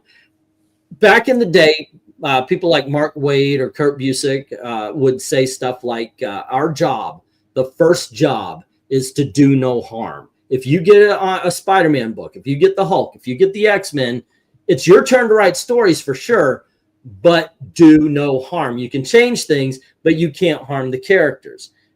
I truly believe that even though Mark Waid's a dick and all that kind of stuff, he loves comics and he loves the comic book characters that have come up. But I don't believe that with modern day artists and writers. I truly believe they don't give a fuck, and everything can burn down so long as they are having fun. As I'm going to change the analogy, as the ship sinks. Okay, there you go. But that's just mine. I mean, there are times when I'm at my comic book stores, I see people rushing up, and I've thought about asking someone, well, at the more open-minded liberal big box store, I really don't do that because I don't want to get kicked out. But at my other shop, I do ask them, like, oh, why do you like this? What do you think about that? And you'd be surprised when you get a black man who says he hates Captain America being Sam Wilson. A lot of people do. And what in a comic book store, of all places, right? Yeah, I know, right? The big insult there, by the way, is that black people cannot be related to, nor can they relate to anyone else through anything but skin color. That's it. That's all black people have, according to modern writers and modern artists and modern editors of comic books, or at least some. I got to put that tag in there. Some. Black people are their skin. Black people are the struggle. There is no other story. There's no guy who had to face any kind of adversity that wasn't his skin color that had to get over it and ended up being successful. That does not happen in America. You are oppressed only. And that is the only story that these jackasses think to tell. And by pointing it out, I'm the fucking racist. I'm the guy that gets flagged. I said flagged. All right. But it's just ridiculous, these idiots that yeah. No, because if I did that, I'd probably be in jail for punching a girl that's there who I hate. I hit a girl and I liked it. Anyway, okay. Well, I mean, there's a girl. There's hitting women, which is wrong. But then when you identify as a troll and your hair looks messed up, you're a troll. So I particularly, officer, I didn't hit a woman, I hit a troll. The modern audience is shit. I don't think it exists, in all honesty. But no, I've actually had anything from any perspective other than their own. That's bad comic review. The owner of the left lean shop is trans, and I don't have any bad beef with that person whatsoever. Mm-hmm. Pleasant conversations, nothing like calling me a bigger and it's kind of refreshing because if we go by social media, if you talk to a trans person, you're conservative, you are going to get killed. They're going to go crazy on you. So bad comics saying you're asking for depth, something they are incapable of writing now. Yeah, look, there are some, and they do talk about it over at Geeky Puppet Show, that occasionally there is somebody who can write a comic book. But every Tuesday night we talk about the new books. We do preview them, and then on Thursdays we actually go over the new books that we picked up, plus showing off back issues. Like I said, we do talk about some of the new stuff over on the channel. Something we used to do here on Monday nights, but then he got caught up with the auction, and he just got so far behind comic books he didn't read anymore. Yeah, I stopped. I tried to pick up again. Occasionally I'll read one. What am I reading now? Kill Train and I'm still on Kill Train and Power Lords. I get up, I forget I've got these things open. Oh, I haven't even collected what came out on Wednesday. Oh, I mean, it is last Wednesday. I got to do that before on Geeky Puppet Show. Like I said, I always say every time I want to know. Tell me, what are you collecting? What are you reading? If you're reading Spider-Man or books that I don't think, because I don't know, there's gonna be people who read stuff that I don't like, and I'm just curious what you like so much about that. I don't. Like I said, I'll never criticize somebody for liking a book that I don't like. I'll question your sanity. I remember when we were doing, because we are our side of the culture war, people would jump on someone if they were enjoying, say, a Mags Visaggio book. Exactly. And I think, dude, that's not what we do here. If you, and by the way, if I ever questioned anybody for doing something off book like that, they would just talk about how I was trying to censor them and shit. But no, if you like Mags Visaggio, read Mags Visaggio. The whole point was to show that our side of the culture war is the one with the wallets. We're the ones that are going to be buying the comics. We're going to be going to see the movies. But so I saw one guy. He was I forget what comic book it was, but he said, no, it's actually pretty good. I agree with him. I know what it was. It was like a Upside Down Girl or something like that. It was actually decent. Mags, when he tries, can write an okay comic. Eric and I have spoken on the virtues of Jenny Hex. It's a good book.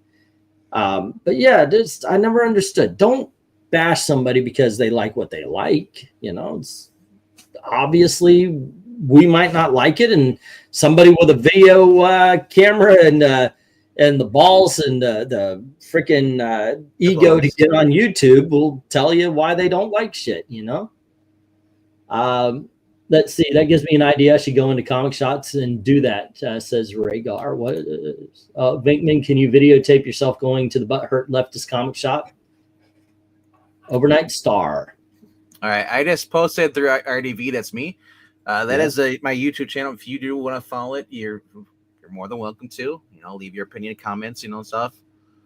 We just ask that you are polite to other people.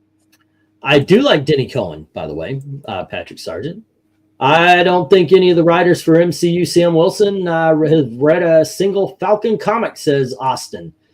He became Captain America in the comics in the early 2010s. Wilson couldn't stand the DEI of the day. It was ridiculous. They just made him Falcon. Bad comics review. You can be bad on your channel, but I said just be respectful. It's golden rule. Treat others how you want to be treated. That's Ashley is saying the modern audience. It's Reddit and Tumblr. I didn't hit the woman officer. I was spreading equal rights. He hits her the flaming dragon punch like Ken from Street Fighter. Sam Wilson raged against being the token Avenger, both when Garrett wanted to integrate the team and later version with Triathlon, and now To be honest, he's token. I wouldn't have to hit her. She would basically come at me because she's a pro-masker, pro vaccine and all that stuff. So I could just say something, and then she gets to the point where she'd try to jump me. But if I go in there, I'm wearing a body cam. It's like footage. It's like I don't want to be. What I don't like is when people walk in there with their phones and they're looking for a fight. That's what I don't like. When people start recording before they go in there, they're in there just to troll stuff. But so I no. Yeah. How many of you actually go into comic book stores? You're in the chat right now. I want to one, that you do go into comic book stores. Two, you don't. I'm curious. I just don't like the comic shops down here. I need to give them another chance. I don't know. Maybe I'm being a little bit too hard on the comic book shops. Because there are some people who just don't go to comic book stores anymore. They've kind of grown out of the hobby, but they still tune in like the channels like this because they're curious, but they don't want to commit. Mm. And then there's three, the people who just don't have a comic book store by them. Fuck a donkey. All right. Whoa. I lost Superman Speeding Bullets by 30 cents, and I lost Patriotica #1 by 50 cents. I was hoping to grab those. And I lost Zatanna issue number 11 by $6. Rhaegar, you don't really have a shop hoping to get those. Rhaegar, you don't have a shop by you? Let's see. Ashley saying, I don't think I'm wrong, though. Also, Reddit was having mental health crisis because Trump was inaugurated. I think that would be definition of the modern audience. Yeah, I can believe that. If you're a dragon, I'm going to put that down as a 2 since you're trying to troll and just assume that you just don't read comic books. What are you talking about? I told him in the chat. I said 1, if you do go to comic stores. 2, you don't. 3 is basically if you don't have one by you, and he goes 4, trying to be cute. Mm-hmm. So okay. Let's see. I just go to Barnes and Noble store in the mall. No, there's a comic shop. I just haven't found it. Yeah, I should give the other one a try. But you know what? The comic shop, the big comic shop, by the way, is this tiny little building downtown in Muncie, and they I swear they're not open on Sunday. They're not open on Monday. They're open on Tuesday, but only by appointment. And then they're open regularly Wednesday, Thursday, Friday. Ashley, if you go to the comic book store, I'm curious to see if you start reading books, what you'd be reading.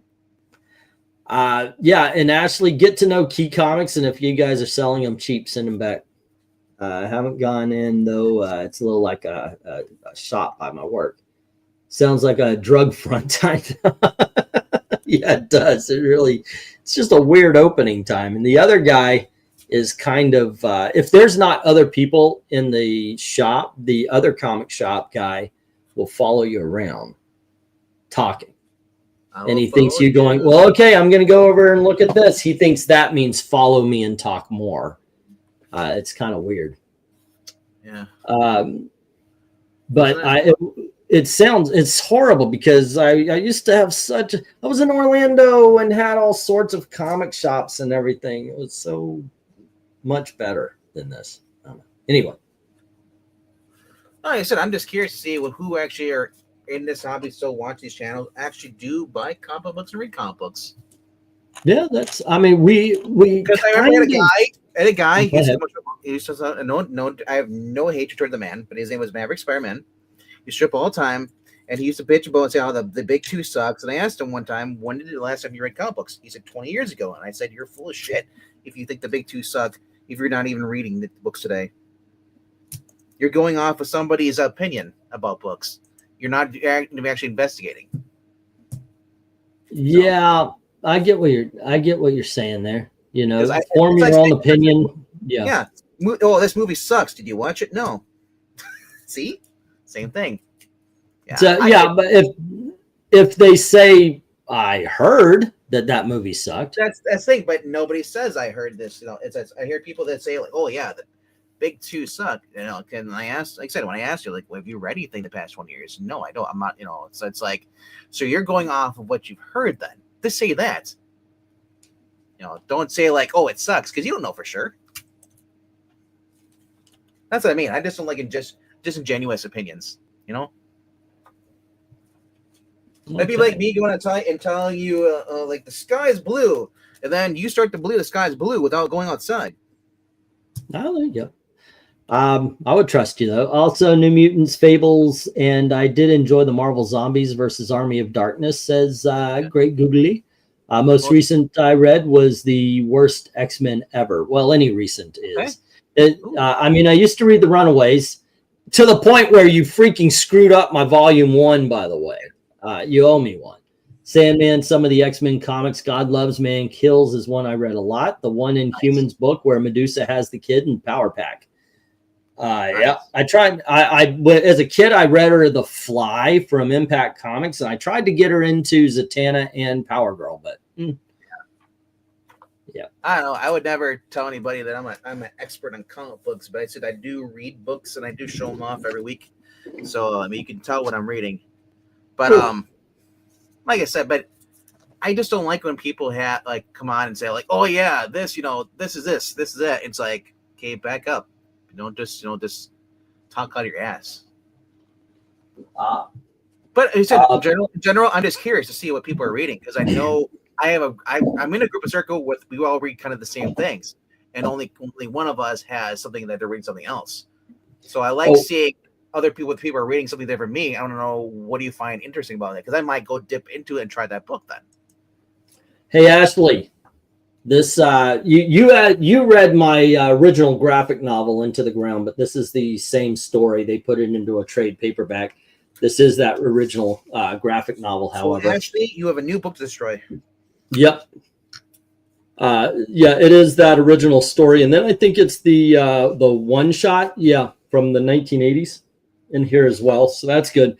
But the other one you used to read, I remember I bought the entire miniseries, was The Young Inhumans. You remember this one? I don't know if you could see or if you're actually on camera, but this was also something that I bought for Ashley because we like the Inhumans. Yeah. And really good story, this one. I like this one a lot. 12-issue miniseries about a younger group of Inhumans that are sent to Earth as ambassadors, kind of like it's really good stuff. All righty, there you go. All right, back to normal. Let's see. Rigger, I ask this question every week whenever I see somebody pops up in the chat I haven't spoken to in a while, because I said I'm generally curious because there are people who just like same thing. Like there's people who don't buy video games but will go watch somebody play a video game. Like I'm curious, do people people just can't afford it? Do you not have shot by you? And if you were reading, what were you into? Generally hobbies, because I don't want to be in an echo chamber where we all like the same things. I want to know what somebody might be reading something I've never heard of. That's why I ask it. I'm reading Legionnaires and Legion of Superheroes from the 1990s. Haven't read them in a long time. Had the trade paperback sitting on my shelf that I bought like 6 years ago. Never read, so I picked it up, and man, it's good. It really is. It's a lot of fun. I like that. And I also started reading a book. What is it called? Like Crimes and War Stories or something like that about the golden age of comics. And I'm looking. I just like reference books like that about comics. Stories about comics, not necessarily comic book stories. You and Breen are the only two that I really know that could bring it up and say, like, I'm reading this book that talks about the history of comic books. Oh, I love reading the history of comic books. And then you tell me you're loving it, and then I find out it's John Ridley. No. That's the other history of comics, and that sucked. That sucked bad. I forgot what comic it was, but I remember the art was super detailed. I remember there was a girl that looked like an alien in it. Oh, Marvels. That's the one you're thinking about, Marvels. It was issue number 2, where they had the little girl mutant in it. Yeah, that's what you're talking about. I remember. Yeah, that was that's the book you're talking about. It was issue number 2 of Marvels, about the guy. He's a photographer. He comes home one day. He thinks that that his kids found like a cat or a dog or something like that, and it turns out to be a little girl Ojo, who was a mutant. So Ojo, you watch people play video games, but you don't go around saying ones you haven't watched games. You can watch people play certain games and all, and say that those games suck. Do you? No. And so I don't like when people come around and say like, oh, these new comic books which I've never read suck. There's a blanket assumption. Yeah. Goodness gracious. Some books came in today. I will say this though. I got some books. Marvel has a lot of crappy books out, a lot of mediocre books out. But I would not say that they don't put out any books that are good. That's a lie. I've come across books that I do enjoy. I gotta say, DC has impressed me. I like the Aquaman. I like the Green Lantern. The best book I've read in a long time is Challengers of the Unknown. So yeah, DC's doing pretty well. Yeah, that's what my whole point was with Rhaegar. I said like I just don't like people who judge things that never even took the time to invest into them.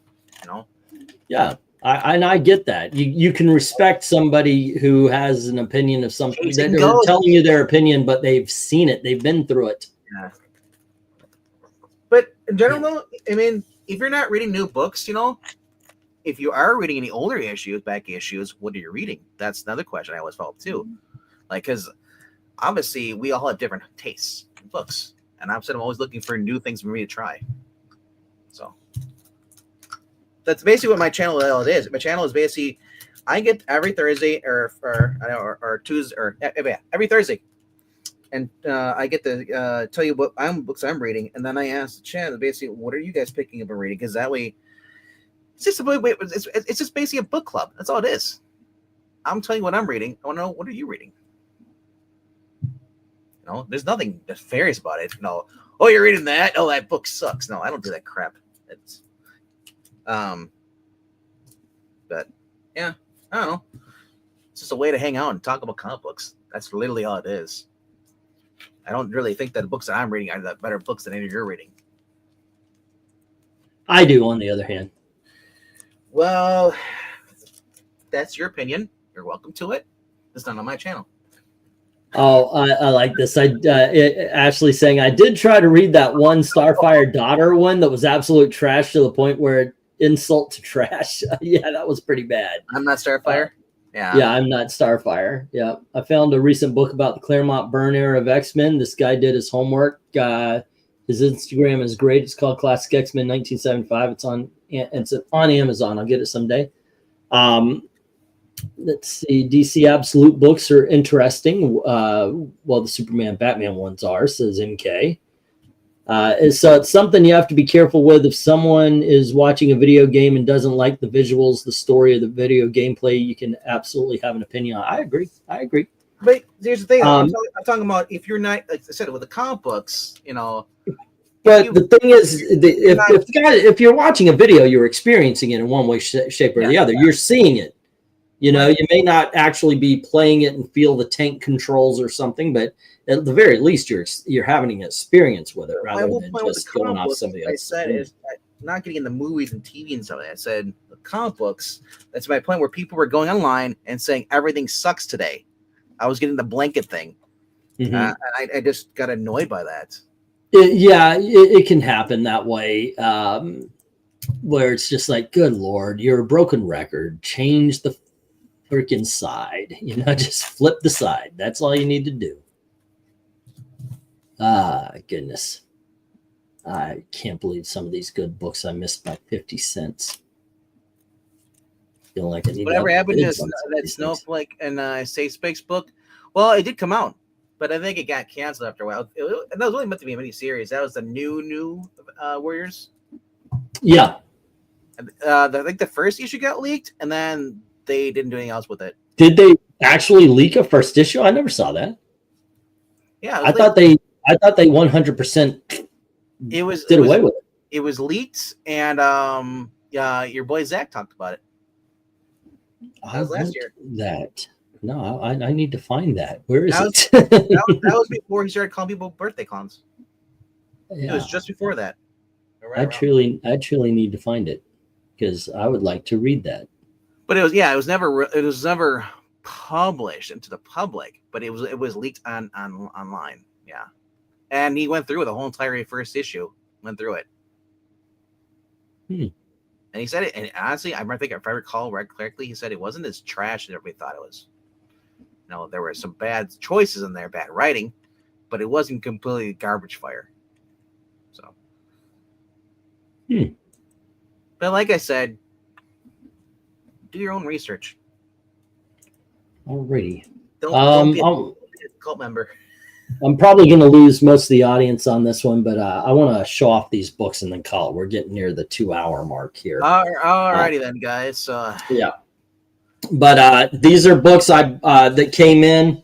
I just dropped a good amount of money on hopefully some more books will come in. But we do have this was not supposed to arrive. I was supposed to get the first appearance of Speedball. It's Spirits of Vengeance #1. It's got the bag and it's got the it's polybagged with the poster, the whole 9 yards.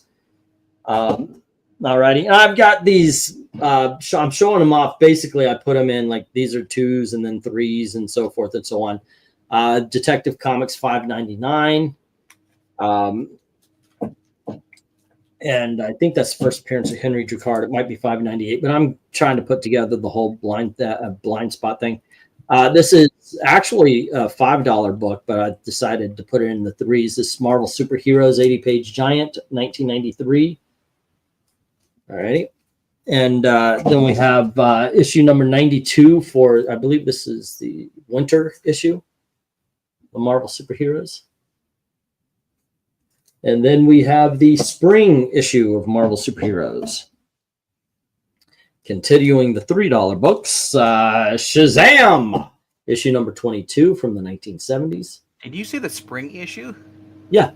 In 1992, they had 4 Marvel superheroes. One in spring, one in summer, fall, and winter. This sounds funny, the spring issue. It's like, fashion? Yes. Little rougher than what I wanted it to be. This is Batman Family. It is issue number 5. This is going to be in the $3 books. It has got a roll, though. It does have a roll. You can see right there. I didn't see it in the pictures, so $3. Also, we've got Flash number 235. Well, for those of you who are trying to collect some Western comics, Batlash issue number 3. Go. This is a title I will always pick up. Just a very comedic title too. I love it. Batman Spawn, War Devil. We're entering. Oh, the Batlash number 3 was going to be a $5. So is the Batman Spawn. We're on to the $5 comics. Darkman, Volume 2, number 1. Bidding starts when Ronnie says go. Oh, yeah, by the way, yes. First come, first serve. I do recommend that you do schedule the actual auction tonight before you go to bed. And that way you promote it. People know it's upcoming.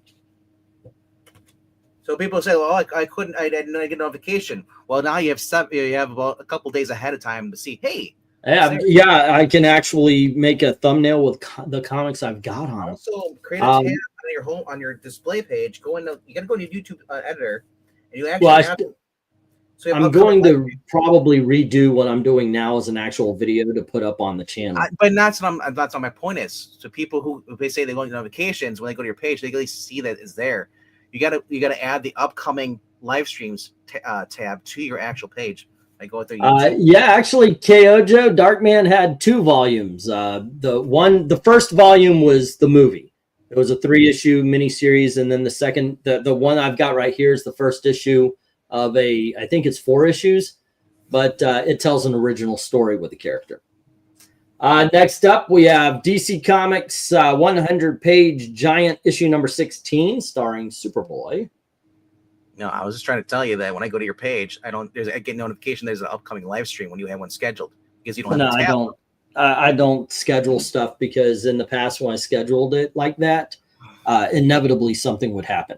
Well, I'm gonna So it's a jinx to me. Never change. All right.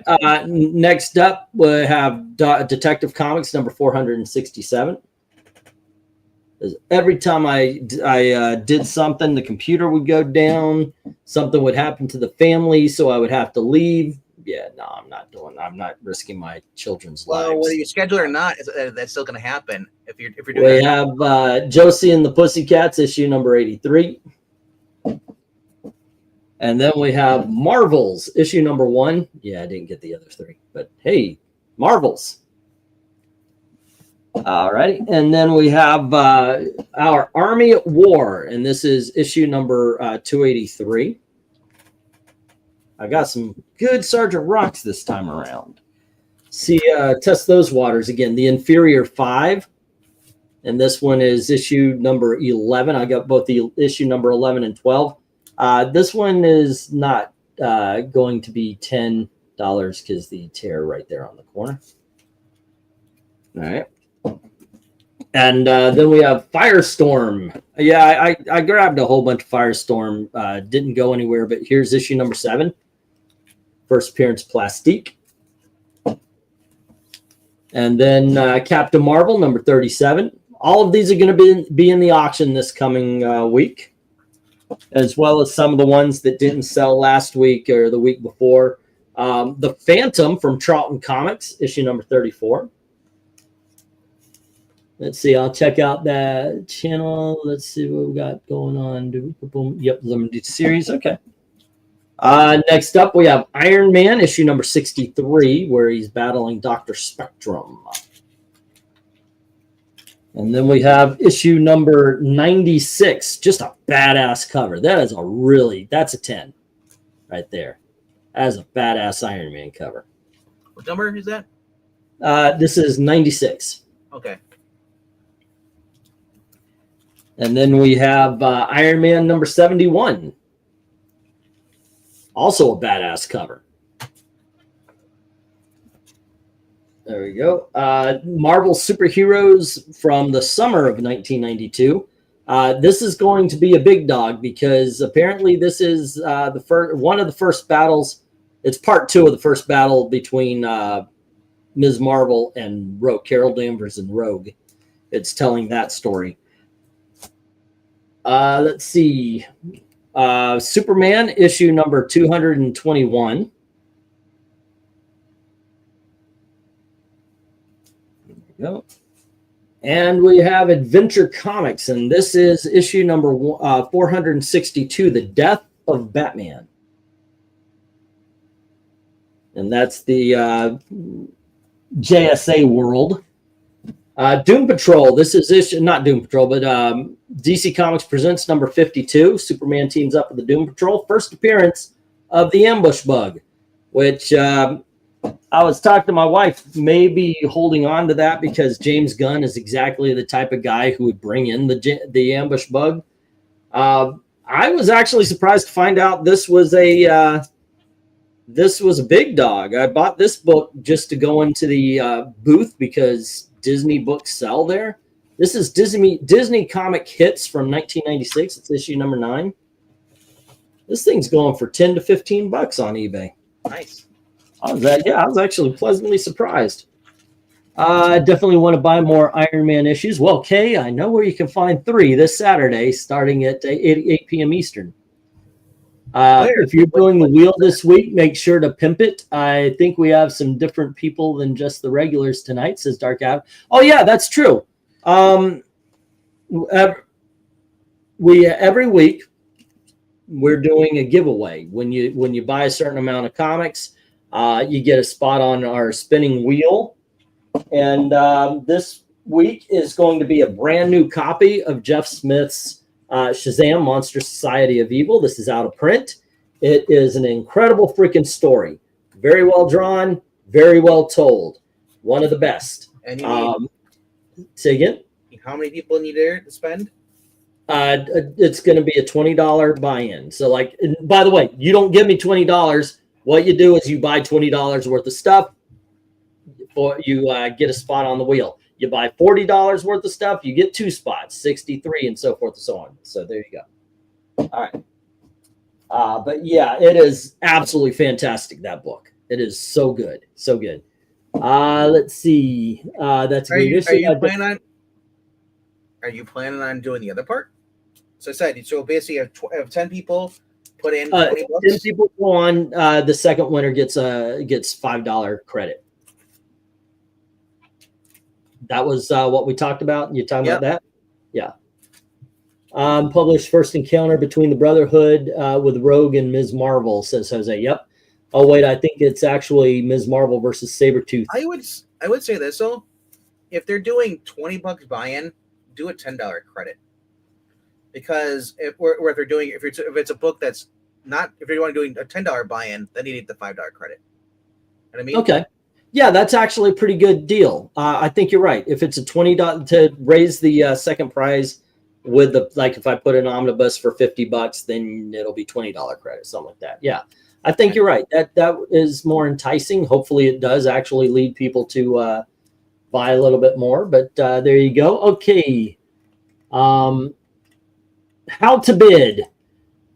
In the comment section, you put the number and then the comic. For example, $20, insert comic book name here. That's actually what we roll. So it would be like this. Let's see.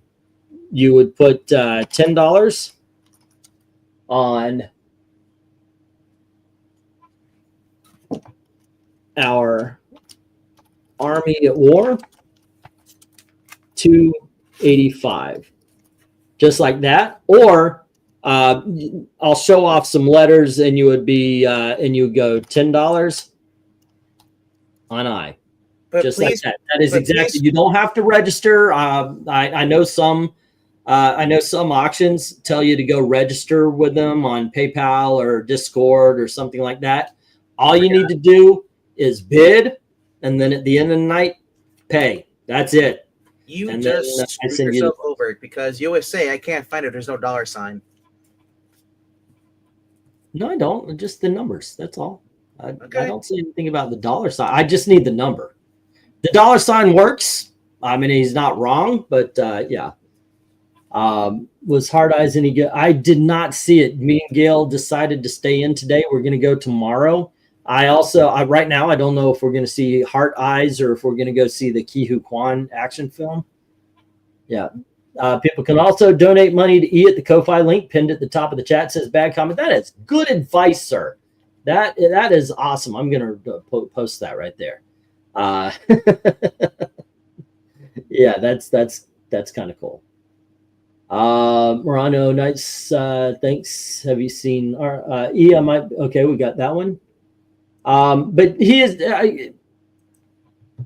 I think Venkman is not wrong. Obviously, that would draw the eye a little bit more than otherwise. See, look at that. If I see that, that's money sign. Yeah. I mean, I would understand if I just see the number, but I get it. I get what you're saying. Okay, so we have Our Army at War, number 285.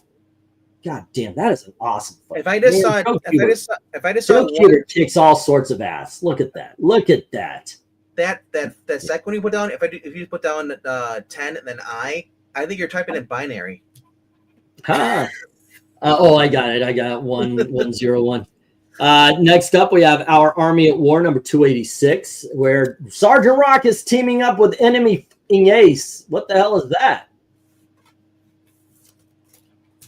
There you go. But still, god dang, you gotta love these books, man.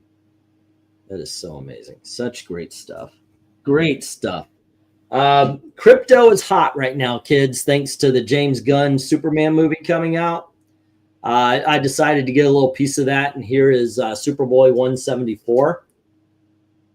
It's a giant size issue with a whole bunch of different stories, including the Colossal Superdog. There you go.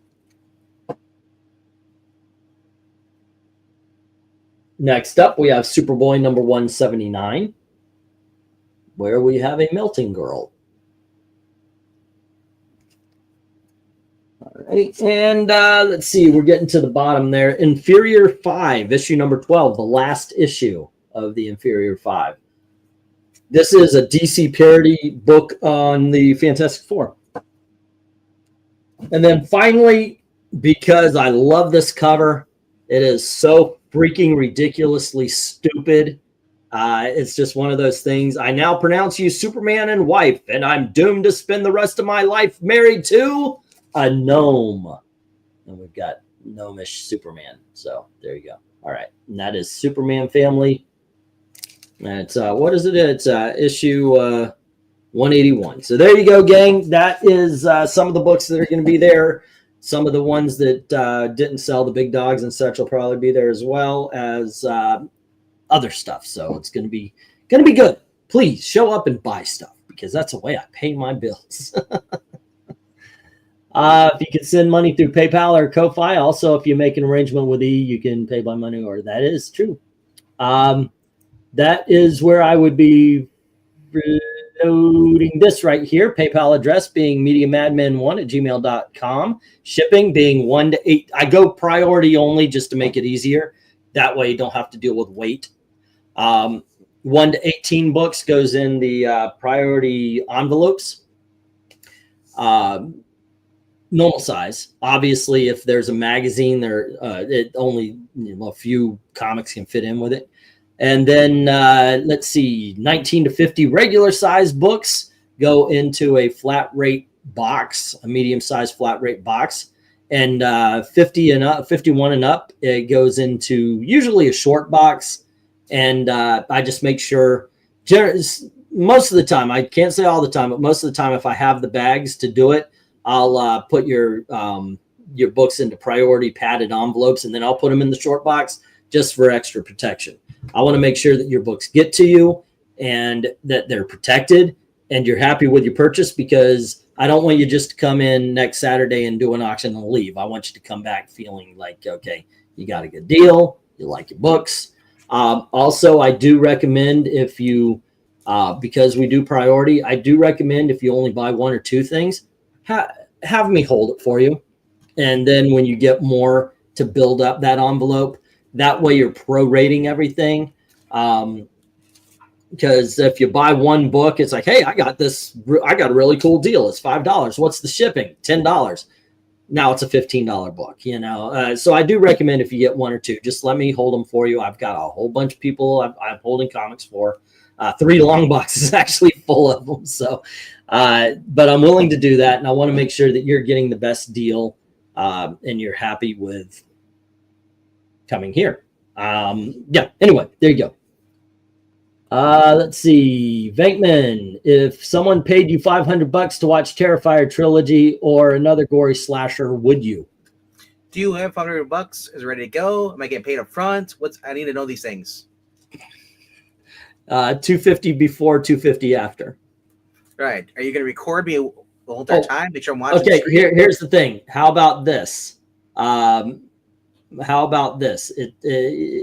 $500 total for the trilogy, but you get like $125, or what would it be?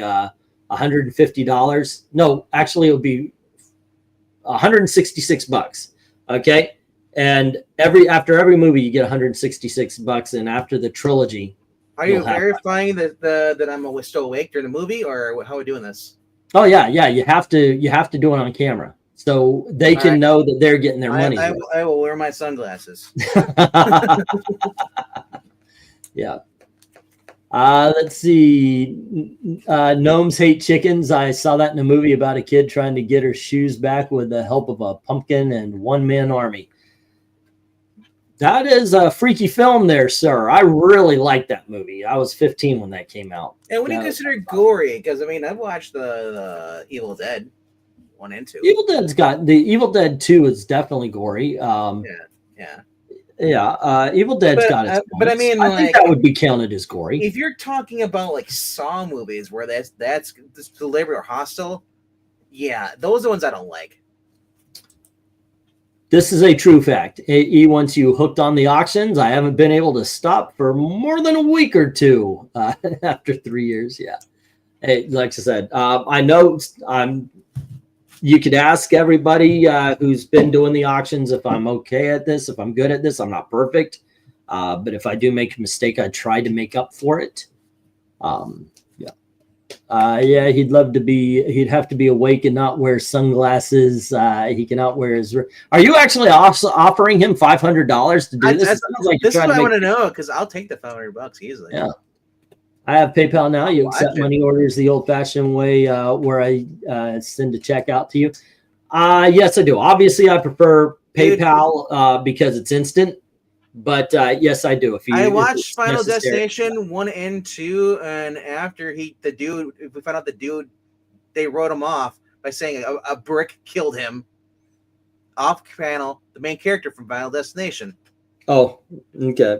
And then she was gone. I just didn't care for him anymore. They were stupid. They're okay. So, no. The roller coaster one, and then the roller coaster sucked, by the way, and I'll tell you why. I think that was 3. The roller coaster one sucked because it starts and it shows the movie. You've got a couple of guys. They're not paying attention to the rules. One guy brings a camera, right? He drops the camera. It lands on the track, and this is what causes the big wreck. And then the guy has the vision. Oh my gosh, everybody off the roller coaster. Everybody gets off the roller coaster, including the guy with the camera. The roller coaster still wrecks. It doesn't make sense. Sorry, but that one was flawed right out of the beginning, and I could never get past it, because if that guy doesn't stay on the roller coaster, there's no death to follow him around. So, yeah. Or at least the roller coaster doesn't get destroyed.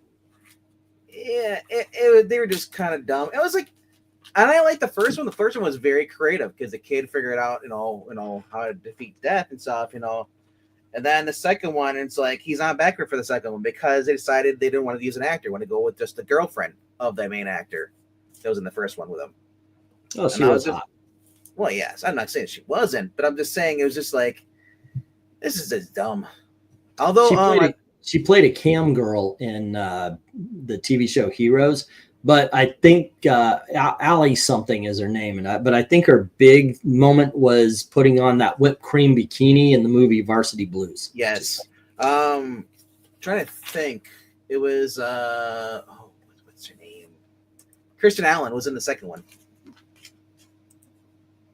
She's the one that gets decapitated she gets hit in the face with something and it kills her. Yeah, afterwards. But she was in there.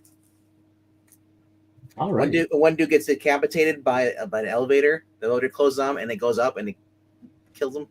Yeah, I remember that. Yeah. It's the one also where the guy gets folded by the glass. Allie Larder was a good actress. Yeah. She was also in the Resident Evil movies, wasn't she? Was she Claire? Yeah. Yeah, she was Claire. Yeah, that's her. Guys, dude, I need to go stretch my back out. I'm actually sitting in this chair going, I need to. I thought you got a good chair and desk and all that stuff now. I did. You know, sir, you go back to the floor. You complain about the chair, you go back to the floor where I can lay down. Final Destination was originally a script for an episode of X-Files. Does anybody else remember those where you actually would lay down in the middle of the live stream? You just hear head be down, and we just be doing. There's a drunk stream like it was. What you gonna do? I think it's very well known around here that I am not professional. I don't claim to be. I don't want to be. I call a lot of those channels very plastic. Nowadays, have you guys noticed how many AI voices are out there? It's ridiculous how fake YouTube has become now. I mean, that's one thing I hate was the insincerity of a scripted video, and now it's all very much robotic, and the chemicals that are in the process of making this thing. It's wait, did he say chemicals? So obviously, it's like the way that people are talking now. You're like, okay, let me check this out. And then they say something odd and it's like, this is a robot. I'm out. That's how I am anyway. I don't watch AI that's videos. My thing. If you have 1,000 edits, and I could tell, I mean, Wes is guilty of this too, but a lot of them are the ones too. They do other edits because they don't want the or the, or Oh pauses. yeah. That is actually recommended because kind of takes people out of it. I don't know. It doesn't sound conversational to me. I've done it before where if I'm saying too much, I will remove a whole bunch of them. Well, that's only if you're going. It's only if you're doing like, and you do it for like 10 minutes straight. The dead internet theory in slow motion. Ali Larter was in the other movie with Beyonce where, oh yeah, that's right, where she stole Beyonce's boyfriend. People have been accusing my voice of being AI, says MK. Yep. Those AI voices are everywhere. Those AI voices are everywhere in every social media platform. Yo, yes. People have been accusing my voice of being AI or modulated for yours. You know right.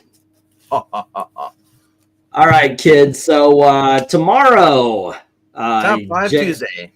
Top 5 Tuesday, and then John Romita Sr. right afterwards. So stop by for the Top 5 at 9 p.m. Eastern, Geeky Puppet Show, and then follow us over to the I Love Comics at 10:30.